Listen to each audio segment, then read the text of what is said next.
I o le nganga le na o le nei masina o le Merry Christmas. And a Happy New Year. Ia fa pena foi la kona o le aso wharaile la tau o le aso pi tau te o mai loa o le aso matua relax ai mea uma. Nei se mea koe vevesi. Sa il pese al kenge o le ala itano mo si lia. Utai. Aua le vevesi. Aua le vevesi. Ai tasi ala le vavai atu le Merry Christmas al tangata ofu mumu le Merry Christmas i. O le Merry Christmas al tangata foi le matua ta pena iso staimi. Ai la vai la le Merry Christmas ala wori nga sa fai mai kua. Merry Christmas foi le pe momori mai se fe au le o ye se sa o se foi le se sa o tongo o kirisima. Ia fa te ya tu fa felo ya tu mo wo follow fan tu de vanga le fiafi. Ma lo le pale Samoa, ma lo le folau, ma lo le Tautai, ma lo le Tautua. Ma lo le sa ili balo. O le ua tatu iai i le aso se fulu ma le lua. O le masina fai ua le nei tau sanga lua fe lua se fulu ma le lima. Ia, tau whaafonga mai si ufafonga. E se le mata ngofie. Pēklar ka reo misa. Eyo e. O le nganga leu te tamu whai ai fo i lele o le whaamalo si awina o le ola wha le nganga o le whaanga ia. Pio tasi le vaenga o lo o ua. O le tasi le vaenga i tu atu o nei mea uma. O le toe tau tata mai o le olanga au nei mo le ala. Ia, whaaftaila e ui le tāle nia o Godfather mai foi, anai. Ia, ai, wokangwa au mai ko kongu ai, iyo e. O le lopo fea kongu se vahenga e ku uai i meangi or kirisimasi. Ia o manatu ai, o mai te tonu e whamane mai MTV mala au whaipese. Ai, ua maua le malauria ma ko foi pese pe no foi atu ai ia asonga fuala le la matou oi mo te pese na i fa mo nai o i beachlands ia mo bia mai fo ie a pa langi ma ko malauria mo ta sia la palangi manga o palangi va ar maka Samoa oh beautiful oh fantastic fantastic for ya ai fa tai fo italeni ma ya manai pesi nga fo le ha kau sema se kai mina ngor pisio la fo nga luenga ya wala yo na le uma na kava isi mau pesi Christmas ya ia le taimi to te fa fo ya maybe for lava ya so e wa mata na watu ni si kava fo io pesi fo Christmas ai ole fa talofa mo oe wo mapa anga mai fa malo atu malo fa yo le faiva ya ele ne yaso ile lofa mara le yo le tu ole o tato ile aso for really ole fa si fonga o faiva ya manga luenga fo ya le to tele ya o isi la to amata no fai me ta wo break up ole break up so ngoro pori misa por break up wa tele ya le mau break up ya la o fai le taimi tu sa fo ile o le atu si tu fa Samoa la o fai ia tau ma vaenga o ngi kausanga ia po o ni mafutanga fatape inga ruenga mafaiva o le kele langa o break up ia le taimire nei o kama fo i nga ruenga mafukanga fa la pokonga e fu e kale sia o fai me o break up ia a fai o le te tapena pe o umarko break up pe o le fata pena nei vai aso por la foi vai aso por ne weekend fai mali matapoto mataala ma ia fili fatasi male tua ia me fai au fu ite no boriskanga kai nga wa inga ia ka ngu re break up e ro ye fai se a faia o le sa ele ma e foi leskanga e pe a vere kirisi masi po vai tau kirisi masi ma vanoa e fako ako ingua ya alo te tara no wel tanga tafo ile le wale to inu tau mafaava por tapa to load fa fonga ya po nisi vaenga e tele ala ina faonga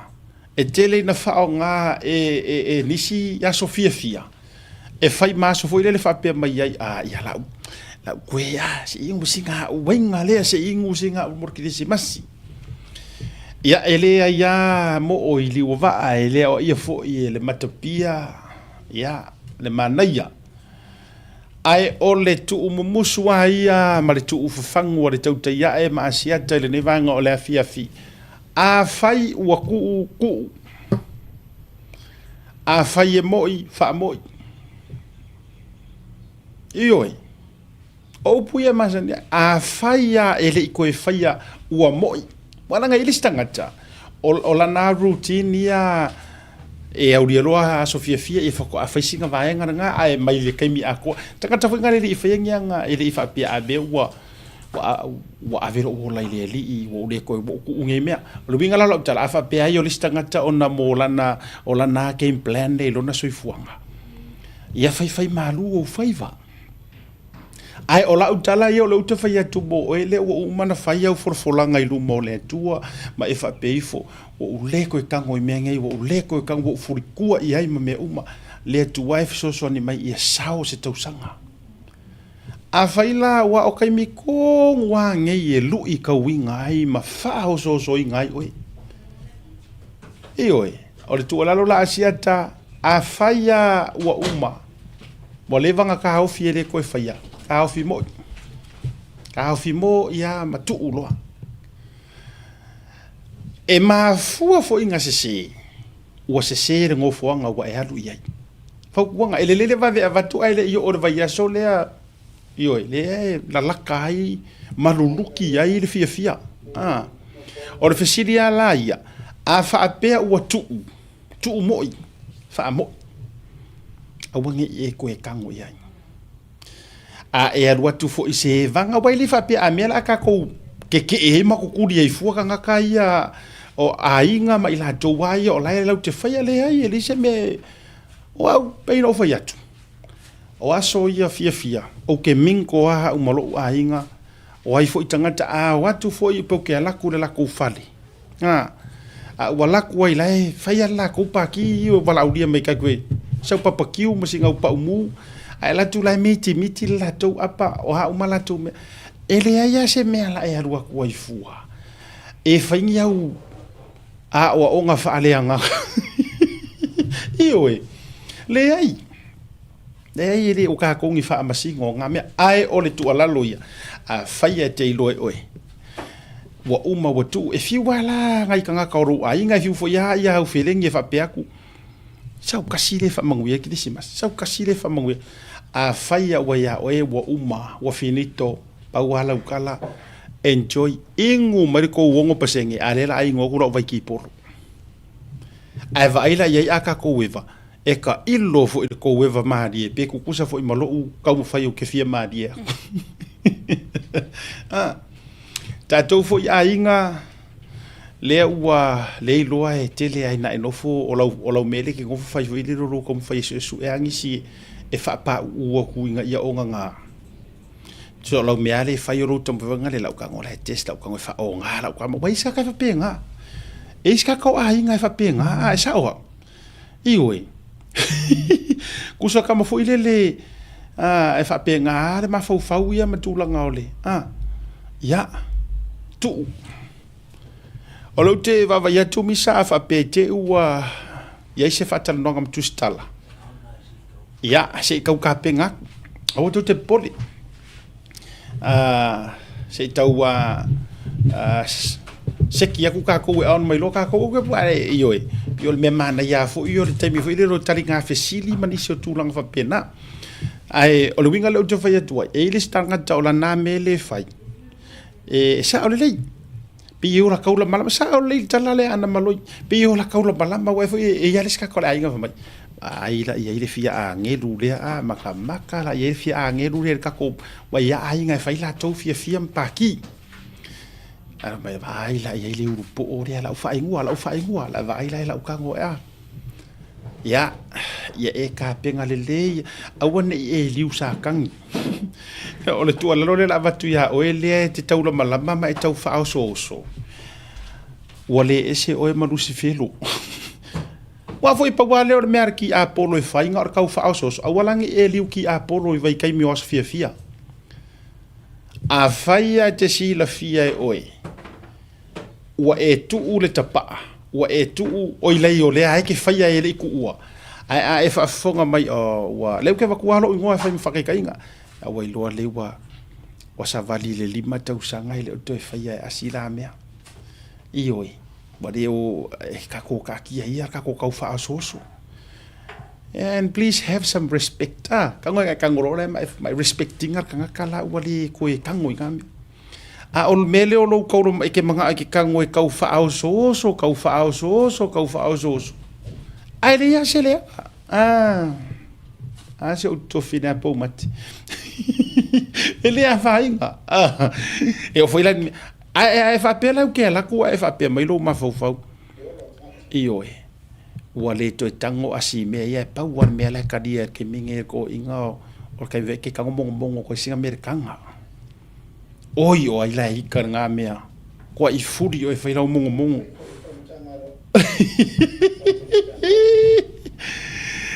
e seki mai lo misa ka kokorosi ka ko wang i le tatou ia mara tua me foila aka kokorosi ro ka ko fa tanonga le me se le tatou ia no wingo le tatou por kala me atoa ia le na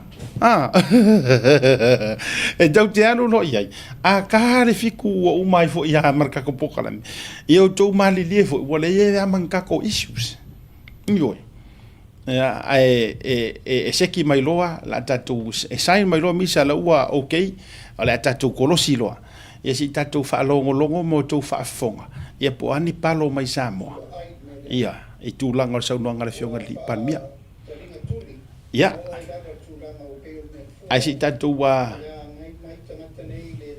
tatou whaavai atu ia pe ono a tatou kolosi le taimi ia o whaafonga mai ia le maru le tunu ia e le tūlanga le ta whātatanonga ma le fionga le ipāre mea wa o lau te tatono o la ua on le teimi le nei ia ai o le mana ia fo ia o nei tatou o tatou fesili po ang fesili kukua ai poko o kele fo ingi sore media o iai ia ele nei fo ia taimi ia o le mana ia o langona ia maleanganga ina ia tatou fo lau whaatasi ma felesi mai lava le sau o le tūlanga i le news ia o lo sau noa i le fionga i le li pāle mia le nei taimi le ala tau mawhai ia tatou insingia ia se i kongeki kako ai toi foi mai la utala il mele te fai tu ai awana i fai o ma Lucifero tau fa au soso awana e ma fau wa Sofia fia o so wa so pa u le wo kango e kau kala e fa nga tu le ngana o so uma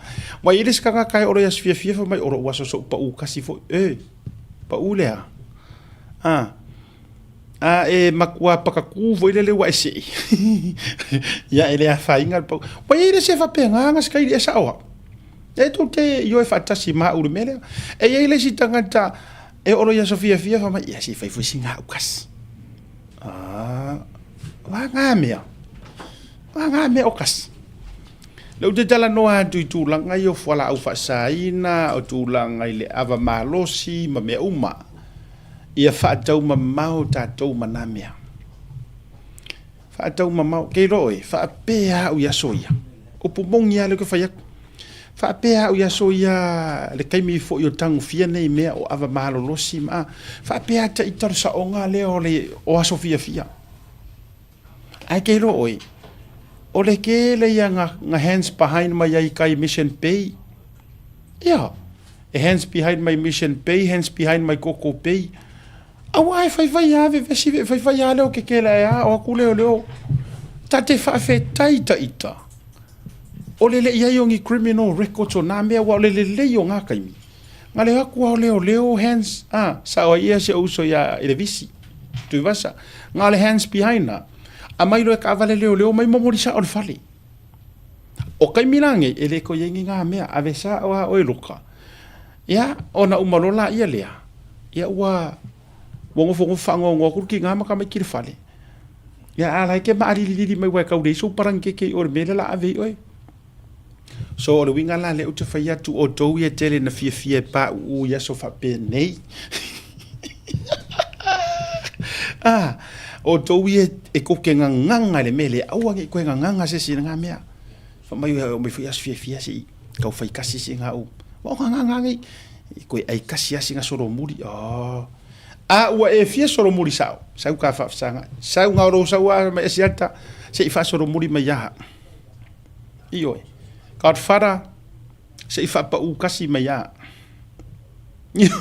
io no ke kala ai ua nei e ma fau wha apea mai o le a o wha o ngā so fia o ke o le si wai tangata o mai lau wha so le vanga lea e ready pengo whako ready mai loa misaka ko korosi loa se i kau langa o lea e le ita pena tatou e tau te kolosi i se tatou press conference i le aso le nei e le ready e fo i lele ia le la se kau se tau ta pena atu ia le tatou kolosi ai e fa umara la utala o tau ta pena mai le tatou o le si tangata e fa moe e le fa mahongi ai ya wanga mea ya tatu maralonga se kaus kongeki kako ya ona toe fa wo ilo program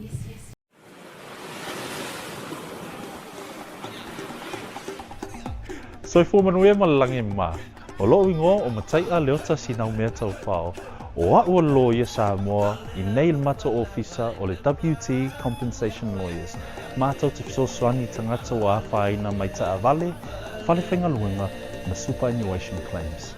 O le manulau ti o le mātou au ina ia avele mātou ofisa e whai ma fesosoani i tangata uma o le Pasifika. ICR awa e tā ua e le mātou ofisa tangata o le Pasifika.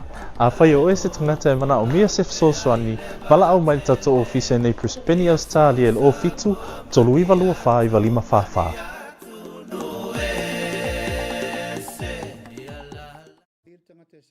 su fai tu lai tiro surveillance. So se va e sau tu tono o ngā sami Samoa, tau nel whatananga wha tulafono. Le eva noa tātou na whanua pe eini me tupu ai tu lai meini me whapena.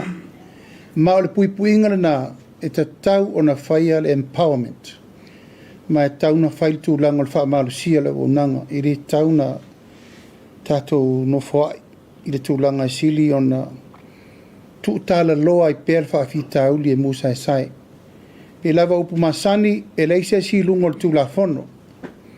Ai atu faulo, wa e lule langona lea ia e tawhiri sao noa. Ai mei se lava le tawhiri sao noa i mea soli el tulafono.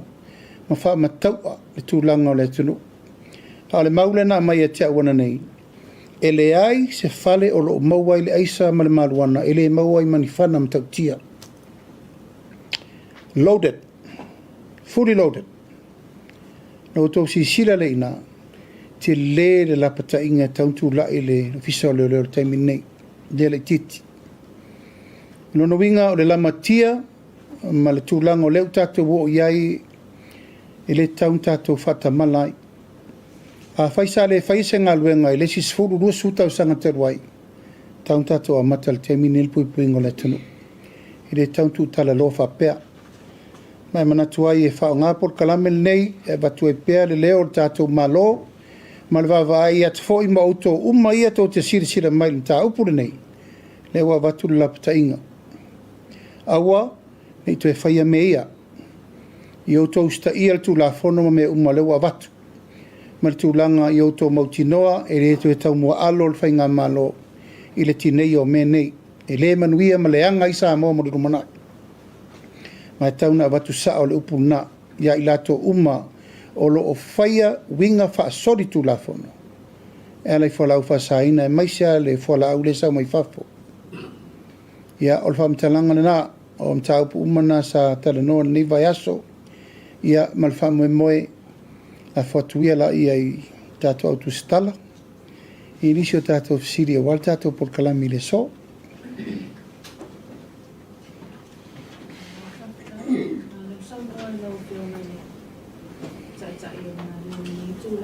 Wala ofisini ka kung mo rin tulangan may warrant sila sa ni alaway alimano ya.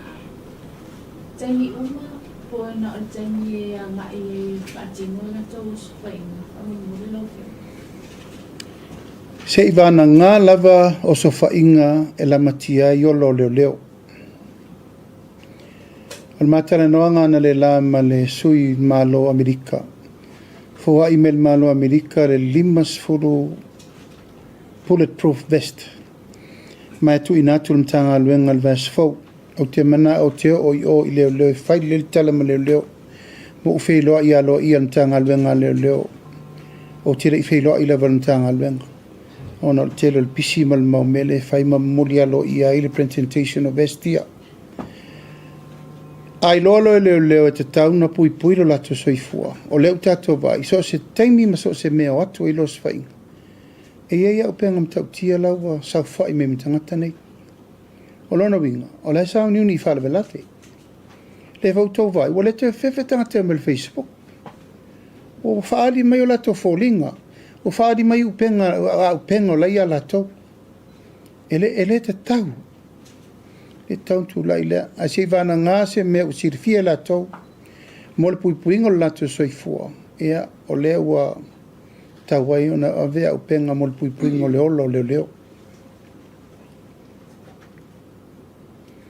O selenia o selenia na taua le la joy fa fo I tua le na to fo le talo le tupe po sta o lo fa no ta I lo se la wa fe ma le to lo se la wa fe e joy fa ya le e joy tanga ia le ma no I fa na e fa mani no to ma lo fe ma fa mo le po a charity organizations ia mo joy le la joy fa fo I tua la to tupe O le luse la wafe ma le se la wafe. O tupe na whaanganga I lalo le talo le tupe. E ave so soani ia I latou o iai wha la pitonga wha pea. I le mai tau al kapeneta, e le o pāleni le fua na mai. Ona iai si whalapopotonga, whatuata i lua tau sanga tanu na te tala. E isi whalapopotonga whatuata i whātau sanga te tala. E isi whalapopotonga ta i whāsful tau sanga te tala. E isi whalapopotonga ta i sful tau sanga te tala. O le fua la mele vai. Tilo i whalapopotonga ua lewa na tautua le tunu. Ma fua mai ngā luenga le la tau te whaia. O le mele umai tau. Ua pei fo le ua whai isi society fo. Ono tu peia. So to be fair, tau na matua i tilo lenta ngā luenga o tinamita mai ta i po ai tangata nei. O la se la tō ngā luenga le uwhai. O ani fua, o ani objectives. O ani mea umai lo mai e mo i mea e te tau na ai le vai al kapeneta ua fua walanu whaatasi ia isi whalapopotonga e ka le sia o ngā tātuspa ia ma mewa pena. E le o tutusa le o tutusa le fuatanga tu whanga. O isi whalapopotonga o na e teito o tasi ainga e ona whalapopotonga. O isi whalapopotonga e afe mon tupu tangata awai. O isi whalapopotonga tu se lau mon tupu. Ai lenga tutusa mo le fuatanga le na mai. To be fair, e tauna wa ai ia tūlanga o fuatanga. Po wheanga iei i lātou e te lele a whianga o se tupe ave. Ma le a whianga o lātou e laititi, ia ma lātou fau. E fua le tupe ave i le fau o le whalapopotonga. Ma ia se i fua mai ma wa aipo o atau no unga le lei. Ai le anga le amatane e tapuni tau sanga fau. E fua wha penalty tiro a wha peo lewa allocate le tātou tōpsa la wafil tau sanga. Tauna vaile a whapena avel tupe le tau sanga len tēnei. A mai li poti po amen whangai. Wa ai audit account wa ai me umana e fua na irfa aua wina o le sosoani. Ai peo le meri rifa ir sosoani. O la tau ne imana o ngā siri na nonga tu mau. A lai sau isi faʻasoa. E le o mai ila tau. Na tu si mai o lau leta ua swa fo le si au nanga te lea i le tunu ua lewa lana tautua. A lei whaafitau li o lato tongi me wapena. Ai le o saua i lunga o le fuatanga lea. O te leilo la, po o lava le whaalau i loa na tanga luenga. Pele o lapa. E lau to e tuu le minista. Na pisi le minista pe sa awai al te minifai le tufa. E leilo fo il minista. E lau manatu ai. To be fair, ma ia sao, ma pāleni. To e tuu i tua ele o whaapea, to e tuu i tua ele whaanganga tupe. To e mai le lisi a ia mai sao le vai tāle whiangai. Whaftai, tuli loa atu le vaenga lea na e sauno ai i le whese ta inga a tangia le whainga pe o le nea le na tupu o tui whātu ese ai le press secretariat le malo, po le official whaila o press le malo. A tangia e le i aloa ia i le whainga kapeneta ai wa au mai se whainga mai le pisasi i la mai tau atu. O le ase tanga ia le malo ia i sana fufonga whatau e leo se su e vali. Ai ona o tele le a whaina tele i le mai tau atu fo i la ngona o tangata whaali.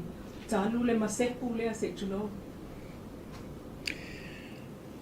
O le mea sao, o te re alo le ato la au o whaale tonu press secretary. E le alo le ato la au. O le mta upul nei, sa le tauan whaasara laua el press secretary si vananga o uwhai atu e whaasara lau pe mai rungo le tato por kalame nei. O ala na me lo tel te nunga. O i foi le pui ai whai unga umal kapeneta e tauna watu nei atia. A matatu nei mo lumana. A whapesa ini whai unga whapena na whai lumana le teimu sola. Gone were the days. Al temila nei o mela le tupu. Ia, o whese tai le mai ngai rungo whai unga kapeneta. E batu la press secretary wa esen me ufasala lau. Ma le no ufa malulu atu ai. E ei me tupu e foi a onga mo lumana. O lo o whaasoro whainga whai unga temi nei mal tau po tu natu pisasi. E ilo tonu se whai unga tala whengai e wina al sasi le na whai. Ai peo no whai atu. Ua tau tino e latou o lo ilalo le tatou press secretary. Ua leo ngā tūsala me u whasala lau. Ma le mea lena mai il kapeneta e whasala lau. Ma e tatia mo le temi nei se i whai unga mun muti. Whaftailo o whionga. Lo te vai tu ni sisi sa ni mai. Ai na fasili ai le pele o ila lea o maona e ai vai nga o lo mama mai ai fai mafai al malo petai. O lo fasili le la so atu fa mo le lo fiona. I afi I company laiti e lima. Lea au mai ai ia megawatts ta lima stosani I le power. Ia ko malo sa alti se ko. Alena e sa noa. Ia se taimi. Ina ia make up pale lusu 5 megawatts le company e lima. O lo ofisili fa mo mole. Po oni company laiti Samoa po on company mai fafo. Ona company le fa putu alta ilima le o company mai Samoa is company mai fafo fo is company mai ole nganga la vaia ole avela no nei tatou tangata ti lo la ina insi company le tau mantua foi a vatul PPA le agreement mali PC na fto aulo la tota pena mela to invest and develop la to project ela na initial company ole fto o mele le whaupunga ia te au whapeu tu e tau fio na wa umi telen whatari le PC o le loma le tana noanga o le whasolo ia e tau ana fitu una mua o tātou tangata ia e ia pisinisi ne tauntu wa vanoa pea ave le vanoa i nei tātou tangata e tau whai mai lona lua o le whai tau turi le tātou no mele le teitei tumu tātou whai no mele le turi le fitus 4% le turi alfa mo la vaia o ai lava ia nga I mai te tonu ia nga I mai whaatumu le vanoa lea a tātou rich le fitus fuku tātou se wherole le mele tātou tu e popole polan mea tūle mai ala lava le pasene mo tātou e tau avei au tangata Samoa o nei tangata Samoa ia tau mwhai mai e matua avela lango I nei tangata nei e atina e se I soala pule mari PC ma le regulator ia I le tūlanga mo le whaawawina o lato PPA. Whaftai taloia le I a whea I lau sanoanga ia le mata upu le e sotanga I le lakapi o le atina ina o tātou lakapi le o lo angia I le sili le paitau miliona, sala miliona tupe whapea o sa ini tonga mawhiti ai le isa ini Samoa. Te lo la pe te fia saunoa ia I taimile nei. Ia whaftai. O koe vai aku for vasongi. O sau foi le siliu se kelea. O le fai mai o missed out e Samoa le diol. O le se lau miliona tala Australia. Ai le ise lango le malo I le tio lea. Mor si le fia le tatu atunu. O le tau fatu langa le fianga le malo le tio lea. O mana matau teranoa ma le malo Australia. O le fund lea. O le ua ui me le malo for the first time.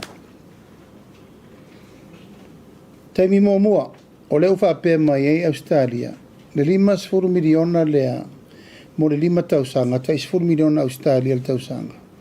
E watu e soani I le lakpisa mo Super Rugby. Ai fa pe mai, e ele involvement le malo. Ele o avesa o I o le uni lakpisa mo. E se ilonga sengi le malo. O lau la tala na whai le malo Australia, wha manino mai le stena le malo I le tuperea. O te le mana o saini le malo, a e o mai mania I a inga whapea, e le I eise limo le malo e a fia I le lufi ino le tuperea. A whapea leu a mai e le malo Australia, a fia le malo, e te tauna I e whainga whawai. Ma whainga e a fia ai le wha uni uma, misaro I uni uma, sa moe a tol sfurun mato I. No whaalia lo ia I lo manatu lea, vai o to. O lea u whaimel malo Australia, e iei lea ia le malo Samoa. Whaatonton wal tupelea, mole iuni lakpi. No tau alo le ia le manatu lea ia pinangalo le malo. Toi titia tatou le qualify. O la lalwa ingol melna, o le wha le tonu nali iuni lakapi lana pulenga. Ai le whain tatou toi alo le melna, o le lakapi, o le tatou taalonga e pele ia tatou. Alal me le tatou vai al temini. Le anga results. Le anga le pulenga ta ape solo. misa tamala tapi tatuli coaches o falling on menena e le o tūlanga le leile pūlenga le iei le teimine nei mai wa umana avela utu alalo Perestene umano mai a tau mana nao involve le malo le melea o no tō role o e suito pulenga. Pau nao le awala e sanga tonu ai mea ia whatu el tato malo e lau whai mai leisef soasani le malo e oba ma le miliona tala le soasani le malo o le utos ma le sifa o i tūtino le malo e whawhensa au nova pena le te ifono leisef soasani le malo e le lau sau no mai nei le observa o le ua mista out le tio e le mista out se tio o le au te whaatali e le whaiunga Australia where does the government come in with this money se ilonga lava iai le control atoa le malo e whaasoa so le tupe lea mo le uni la kapi atoa wa mai uni am whamea te ulauli we need help e le o atu whamanuianga i lungo le yungi I lalo ia I lato uni laiti. A le tau te lo le lei lava, o lo iei soasani e mai fa for the World Rugby. Iei fa soasani uma lava isi malo. O mai fo I fai unga na fai konsale I nei I lato na hae le uni lakapi. E vai po lal me le watu. O le ma se company to e fia sponsor tato manusamo. O mai fo le ia tau fai unga o susu e ngomana. Pawal tati. A le suia pulenga. E le te fia sponsors le au. E le lau tutu e whapena, i le au le tunu. Nāl me lau tatua vai, e lau develop mai le si unifou, le moana laka pile o sau, o whai le si franchise fou. A wha whare tatua manu Samoa. Ai sea, wa le lava vala al por kiki rea ria tatua nei. It destroy our rugby. Upsa ona. A le whai ala se melmena. O te leilo po fe o il tatou yun lakpi. O te leilo foi po fe la o i lu mana i o le lakapi I Samoa. E la e whaasa o le mea fo i leo to e se le observa. Na vili mai le message mai le ai komsina Australia e te a whamanu ruma e te. La uri e se I sini le message le wa mai. O le whaatali atu Samoa e saini le whamoe in condition e ia inga. E iei le lima o le malo, lau o umana whai le Minister Sports, la iei le Sasnok, la toi wha mau po poa umatulanga, e ilo ai whaasoa ino le tupere, it's a huge man. E le vale foi Australia e le whape mai 5 miliona, le 5,000, e tu whau whape langa la te ilo, o le whare tono pulenga lakpi. Le lau o mai ne le malo, a le saini le malo endorse, e le se tupe. So simple as that. E lau o mano o whautua I perestene uma matangata uma ia I le tūlanga lea. Ina ia o e whaile whai unga e sui la tupulenga. E le to e alo fo I se upu po se tala.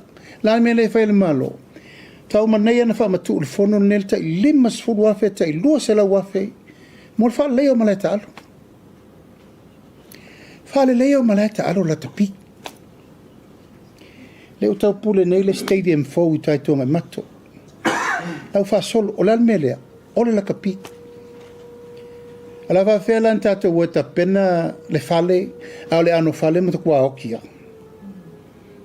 I re tau un tato whata mala le melea, e tau un tau tino le solo. Hapa mali ia. O lato uma ia a fia I whai ngā tonu wha por kiki o ese. Tu ule ta alonga ia I lato, o tau sisila yaso ia. Nai to ina sa iai tata penanga mea. Mea I masere vesi. Ala isa ala inkupe ngakai. Ala almeno I Samoa. Nai lungo le rank. Tato pina ule lolangi sevens. Ala alme ukako ia. Ukako whaya inga iau le kaurio lolangi. Eo I tūlanga o le musua. E ala nao mai tamata alo. O le fatu mo le tulu. They pay their own fares. Nā uto whaalongo I tala coaches sai They come with their heart to support their nation. Ia malama whauwhaunga lava. If you're awful no moana mo le manu Samoa. E se le observer again. E se o te le I whapewa misi le tūlanga le tupe. La e whaatali mai le ofisa Australia le taimi e tauna usaini ai. Ona leo te whaatali conditions ia. o le afianga le malo. Langa mai tupe e besao, yo e wha le tonu. O le malo le nendos. E taun wha mamlama. Whaftai tele lo fionga tāua, tele le tū leo e sao no i aima whamalama. O taitono le isi lea mata upu o lo fio wha. O fonga mai le tele o tātou tunu. No sa wa iwa e stoluai. Te la kula o makua i ma whana tā alonga le liki te kokiku i le motele whai tuatule i le tuatane. Ia no whalongo le tala leo le tupe. Whawhitai o leo maua tupe ia o le la o maua lea whaamalam la manga atili o le paitau miliona lea. O le se o siri la so o trailer o fionga whaamolmole. E le ia awhea po i tato whaatanuanga e tau siam whai o e mawhai o na tali mai. E mawhai whai ana whaatali pia whaapea le i o iesa suenga. O na lea sa whaapea au mai o mua tato whisiri. Ia ai le pasia po i tūna o le e lon tau teunga. Ai o lo whisiri le fia tu watu. I le 5 tausanga taluai, po lua whegua se fulu. Le na ave ai le tupe silia le, e lata le miliona. E ave whawai le awala hu le ratu i loto samasoni, sa o loanga i o maua ia pato ia. Peita ina tā ofi le awala le nai le whaia. Tā ofi ai ngai ana whanua, ona o le awhai nau, meto tino. Ai le aini tupe tutongi, meto tino na awhia. So, o lo ofisili la. Pe na tuli loa e le tato whainga malo, leo na pale mai le lu o Tasi, leo o mai i le taimile nei. Ia le mtau leo. Pe o toi whaafo i tupele na ave company e whaia le awala lea ele i whaia. Pe o le ase tala la tamai o nga mtau. Whaia no whaatali pe a whaia. Awala voi le lakula wala papa le iai wha saolo o. Ia ta saolo, e leo le afe iuka saolo. O le wo wha mawina e le i be honest. O le au sa idia ante mole stali lumana i sistate por kalami. No mantua le wala nan taufi on of tena inga fala inga mfanua. Ala su e polar tulanga no ile tenda na pesa fai se tenda pen pasia fo i ila tong sa tau no fai le wala. Ia, sa pasia na e company na ave ele iba sela wahfe tanga e fai le awala le na. Ia, ai na talo sanga la aima. E tutongi atu la to me tino e whaaleanga i le whaingo le awala. Ai le tupu, pe lua li mawhe ia tupen tau sanga tongi le tupu. So le o mani ia, ia rau tatia, au whio molo awa i tupele na ave i le tenda, i le tau whonga. O le au susu ina ma to e langa stato press conference o muri mai.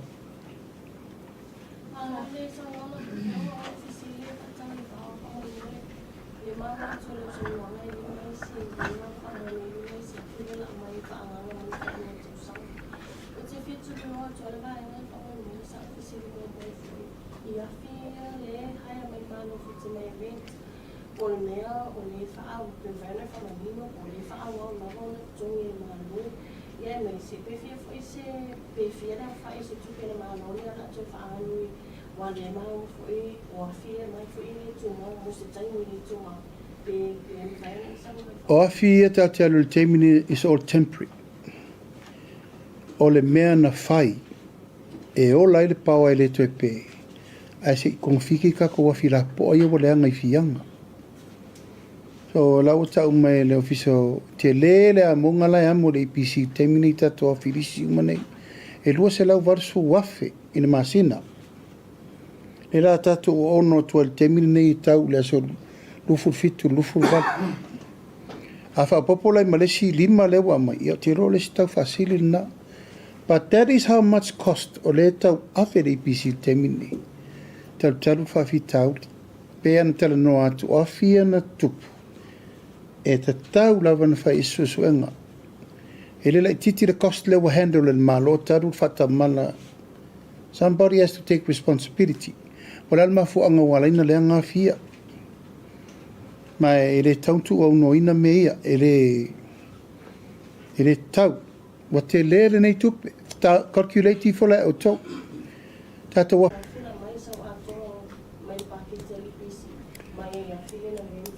O lai wha tupe u mai le IPC teimi nei, o le wha stand pai le malo i mana o mia so soani. E o tō mana tua, o le APC, o le tūtino le mālo. Ma o le mena lena sauri whaupunga o whai mai wale mwhaina whai maintenance ono wale se tupe. E leo se tali na tauna tali ena ta upu nei. A mana o mea lei se tupe, whesiri mai mālo e watu tupe e maintenance ai ati. A ele a vele mena o nofo, lei se tupe nofo, lala le mele ufua mai. Fua mari kere o ngal, venga leu ka.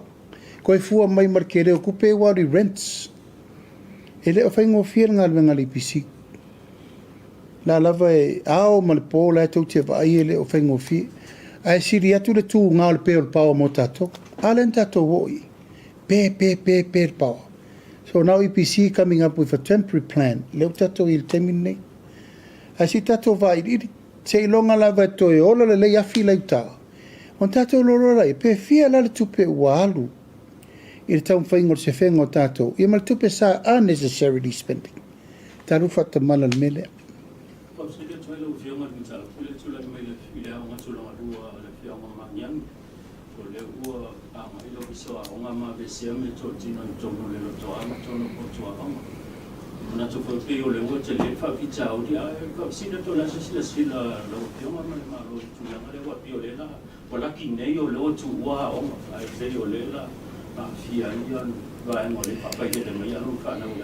No mai nei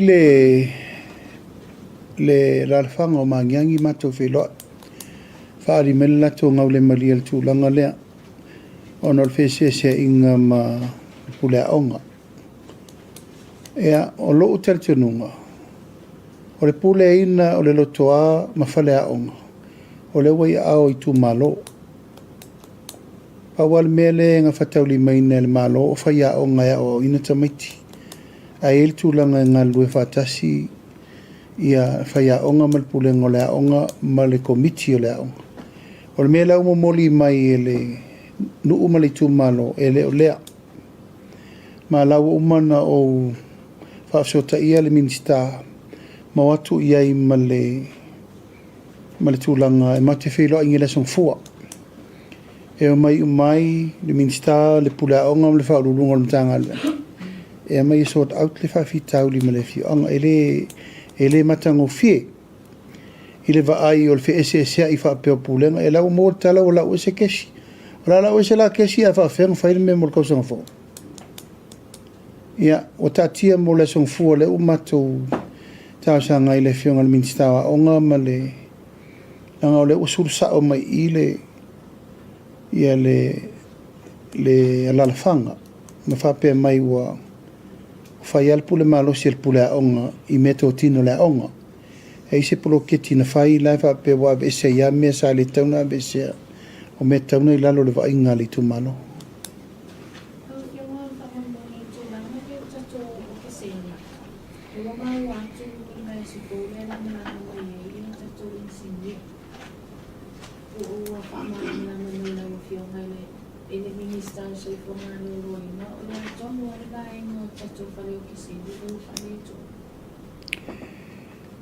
Technically, o te leiloa. But ua wheo le masini o kisene mua ma le masini o kisene lona lua. O le tu sao lava ia e le o lava le taimi e tapena ai le sustainable maintenance. O lau le mau. O lo kisene o se tasi o matafa i o i silin taua ona e mana o mia le ato toa o le purity. O lo kisene a le leilo no purity e hoki kangaka e mangawal ia le anga. Ia let's hope o le lapata inga lewa mai a tātou. Ia toi siaki o maitulanga uma ia piu le leile o kisene o le. But o masini nei, it's technical parts.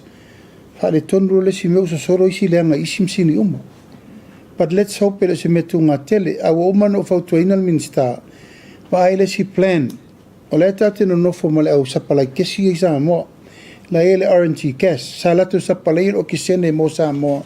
I leo watu ma le fast food 5,000 tatwai. They are the expert of gas.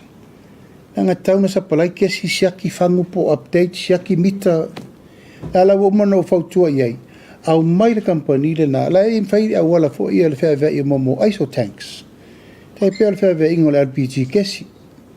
Avatu tai si mea stand by a watu ngā mea ne wefa pe e awhi whangu e whaina utu i le aiso tank e kasi. Ia, o mea umalava e taunti tilo ntanga luenga. A pēr no whai atu e le lai titis whawhita uli tai renga o ke sengela e whale tonu. Te le mea lai tau fix. Lewa whionga e lua nei ofisini whamu molela. O ofisini mua mua le whala a whasaina. Le wai sa lua ko iwa whaailu tūna ngā o le tatou o tūna o na whala a whasaina. Ia mau whaopinga ina ko i tatou i ule. O la ofisini la o le ase sila na o whionga na tatou maa lu le tūla na ko i leo le. Wai o se tulafono ko i lea maa lusi pole. Ni sana whaasala ino i nana tōne. Tāmu whia nene o le aisa ma whala a whaasaina. O la ofisini lona lua o le soifua manono ina. O aisa unoi le tele o le whaale e tōnu kara iai. Pele i tanga i ane fo ilo ki o ma tātou o le tūnanga fo ilea. Awa o le kōma i fo ilea. Lea e whaia tau tonga mua mea mani. Lea e whaapea lava o na tau sa ili mai se si le fu au e fo mai pai fa fo ile na ia fo ile o anu ma fa na ia yo ya o mai le fo i mata fa yo mai fa lo la O tatou whalau whasaina. Ia tel tonu lava nau a watu le whamtalanga tūlanga lea e leo se mta upuro o wawai ai titi el tatou malo o lo mta wawai le tūlanga i fo ia ele le mta upu.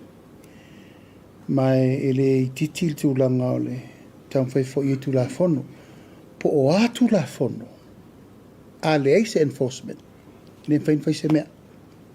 O le enforcement le tatanoi. O ai enforcing. O ai enforcing al tulafono. Pe tu ur se lau tau sanga le wharpui al tangata i whalau whasaina ai a le enforcing le protection. Mai mau taimi. Lewa avele avea i le officer tute, borders. La tau e puipuia va ai le mea le enforcement le taun fai. Le fawa avele fautuanga i le officer leo leo. O ai enforcing. Nai leo te malo leo ratio fai. Alan me lai maua mai. Ema tautia. Ema tautia. Mo moe fa atasi mātua mwhanau ma mea ia. Ema tautia. Peo le mea noa. Tatou rorola i ele matau tia o le mele u tatou oi. Awai, ele no nofo pe o tō mātou whanau. E o tō whanau ia onga. Affiliation mais tangata ma mea. You cannot see your children every day. O lo ule nāpa pōlenga whamatua. O atu ia onga affiliate. Le fwoi mau mai o whai ia onga i tangata.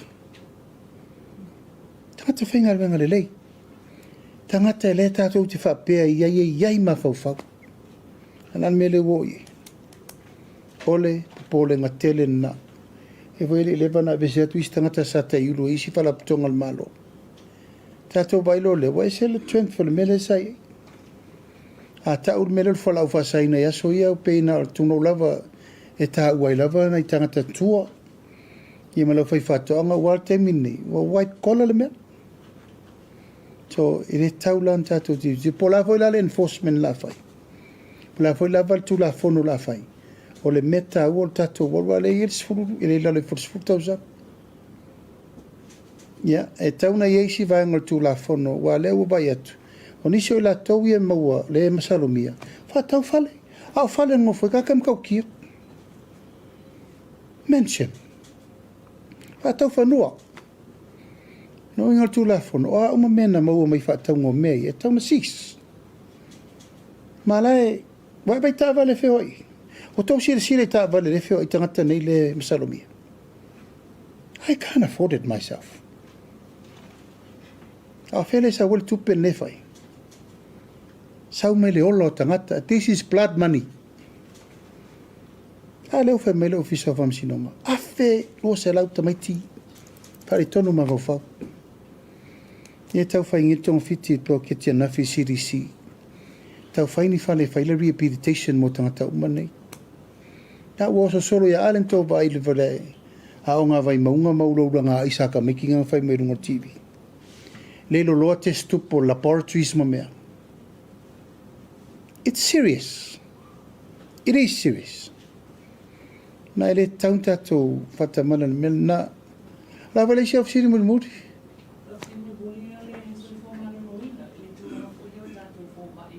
Ia. Ole pathologist. Ole e tauna i tatou tamaiti. E te tauna o ina le tūlanga lea. Mai fua lava lai le mana o le tamatiti ale every course lea. But let's hope ele o tue mamau e mawan tatou fo mai whapitoa mo le whaingo tonga fitinga. Ai olo iei ale vanoa e mai le malor tangata mai fiti lea e whasosoa ina i tatou whawhitauli ina i tatou tangata i mari liu me whafosei. E ma uminta ofi o lato tino.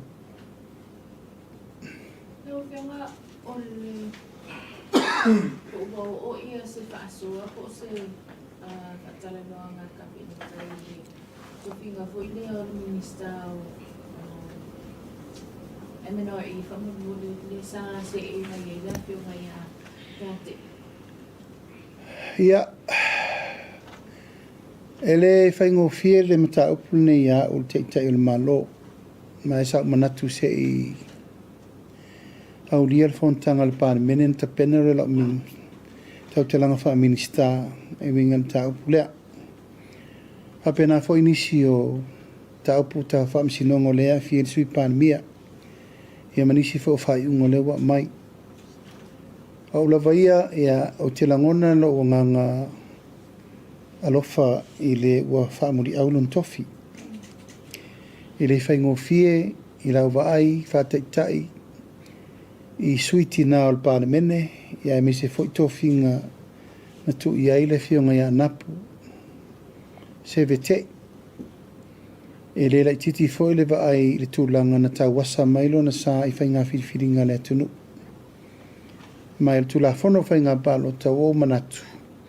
O laua i lungma nei o le pāne mene le tulafono nei mona teu teunga. O la vela o tua lalo ka peneta e mal pare mene tu fa sor muri mai tu la fono le se i matua to e va iri le mei o tato vai ele faingo fiel tu langa o lo fili mai lo tu mano fa tauto o el pare mene tu fa tauto e fa minista ai tu e ese o ono ni fa ngale anga nisi tato lo umal mele na sa wel fa ungalen sa wele Ua lei lava fituuna i le tatou wa fatafata fa Samoa ia ma le tūlanga o suiti nā po tūlanga uma whapena. Po a fwoi tau lumanga o whaamsinonga ma me umai whai. E lava no le fwoi tau soa lau pule atu isi whaamsinonga. Ona lo talitong o se ele wa o le malo ma me uma whapena. E le whapeo se tau mio se sailingo le tulafono. O lala le iungo le ro saili tulafono. E rina o teina la vea na la vea i fo i malena la evel tang. E la whaia kua e le mama e whaia. Mena, a e haru lo e lote mei, ana e mauti noa lea. E mama u lima, e le la alune e ulo tu poto i le mata o le wafia. A e le ma fau faula o le fo ina whaia i el mta upu. E al wha moe la vaia, e le whaingo fie o no le ua whai se tasi o Paul Kapeneta. Ia mai e re mwhai fo ina tu ua leanga o le whaaloalu na avili tu malo. Ia, o te re ropo o wheo ngata ai le sa iri malo o le tu malo tu langa lea. Wa sa ilo unganga mawalunga o mea mta upu whapea o lo loto. O le tō whama le whao tau tanga i malua i Samoa. Ia, na soa leo le pule peita o leo lea. Le lava o tau le tā. Ai nao na ave o le whama whanwhananga. I le sa avea ma minsta o sisi o manga. Ia e mese fo i le tūlanga o le vai mamao.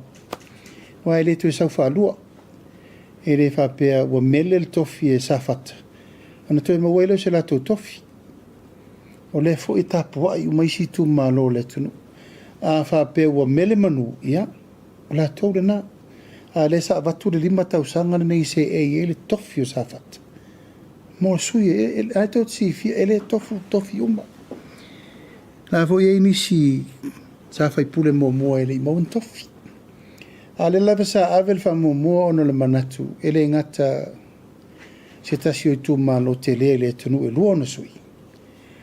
Ia au sui ta mai ta. E tauan avel fa mo ona i fa atoa i sui. E ui o lea. Toi oso le la, o le o lava ua tau le ungo le whamisinonga ia. O la staimi, te i talo i le tua po i le sui, taun suia le fionga ia te iana, le fionga ia anapu ian toi whailo po i le tunu. Le si tofinga la o fiona whamonu le leo barua tau sanga i le ito i e tau sisi komsina o le ofisa sufa ina. Peo o le sisi le sila o na o le sa whamawai fo i le sa se e mai fo i as a acting i le taimi o le whainga pālota.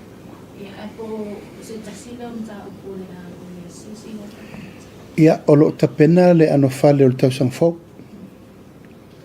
O lo o tele tofinga fau o lelo loma mai whaalau loa umma i le tau sang fau.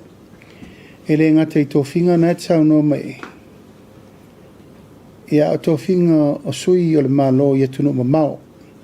Am pasam konsula umma o representative o le malo i atunu mamao.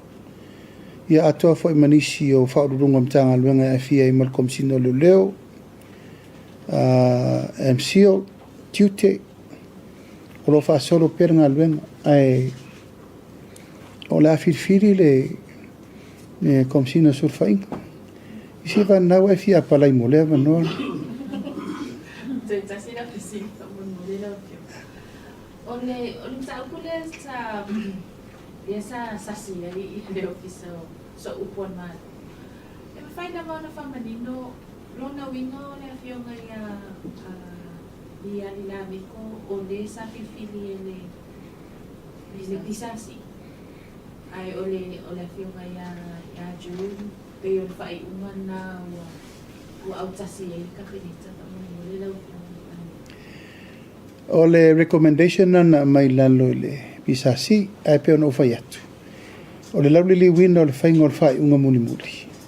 E whai au fia o mai fina ngalo o le kapeneta. Ai mai se ala e fina ngalo o le minista e a ia mtanga alwenga.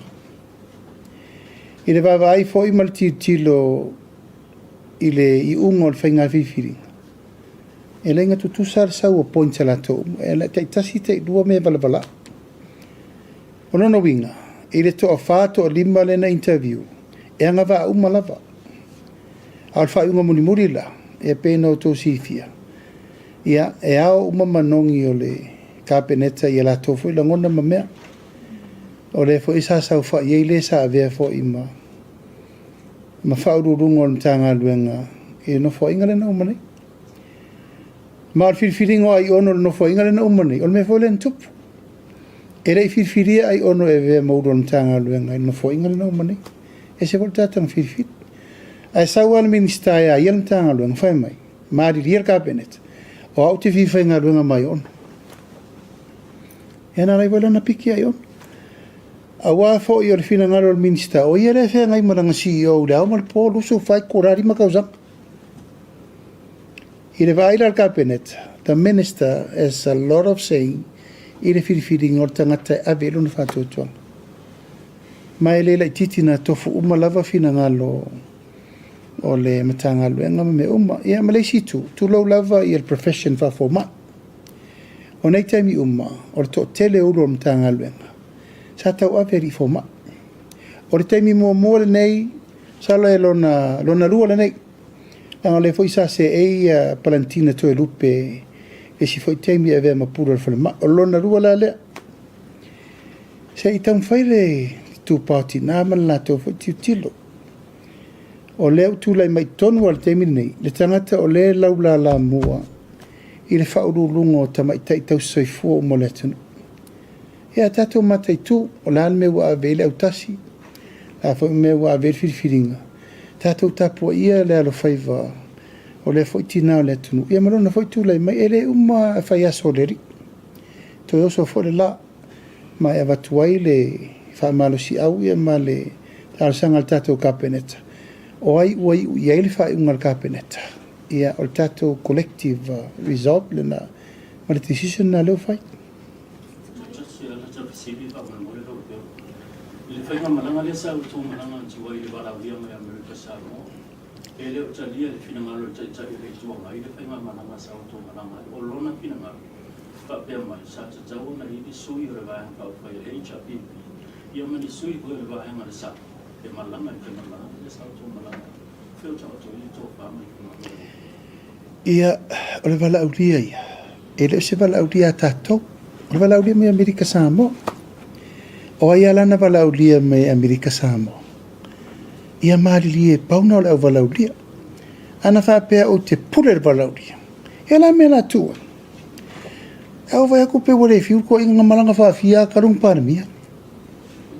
Ai onsa ia le wala aulia tutuila mamanu ale na sau.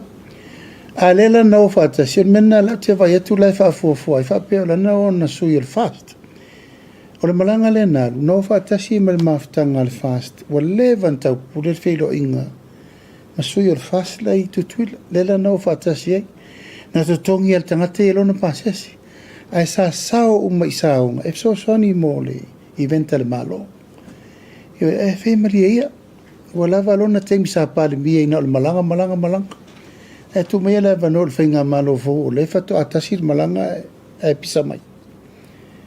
Ia e le uma. E le uma. Whaftai tui pawala lo fisili ona. O le silam ta upu ta atula i mai la rono ki wam mai te taina. O sta silam ta upu sa langa ma sa fisili ni ai foi. On i le tau soi whanga ta tono nai te mana tua. I le tau soi whanga aro fisili. Pe ua What se price control board? Ia o lo whanga solo le tapenanga tangalwenga. Wa umana avel fatununga. Ia wana isi lial tau sang fawe le i whaial tato price control board. O whena matu whilo i man tangalwenga mo ave i fatununga malo si tapena le mena na. O le taimire nei, ua matua pule al tangata il tau o lana o loa. Ioe, i rea tu e nama se laina. Aisea, no for whainga malo na umatu i tu atu. Ma ta ofi le price control board. A tato wo le formula lea o le demand and supply. Ele o toi au ngā mena le taimini nei. Ua pū le al tangata i el tau ana loa. Tato toi whafo i e control le malo. Aisea, so se o loa sau le atunu. E maua umaitai le tiute ma le tau whaasi le tau na tuurunga le whai o loa. Mawalan profiti. O lan mel taimini nei, ia watu tala loa lava, mreno lua o tato public health. Po a o loa e le te tau o na talia i lunga o fata o loa. E tau na whai, e le whaisako o mai vui ko whamau, kere o loa expire, kere o loa i le whakangarengo whaku. O e ka pue mai aka, e leo ke whakarere agi aka.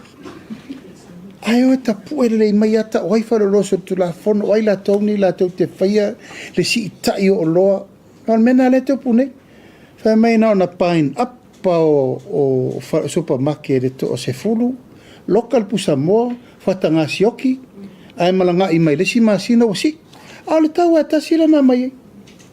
O tonga fitina, o lewa wa i to toa i el temini.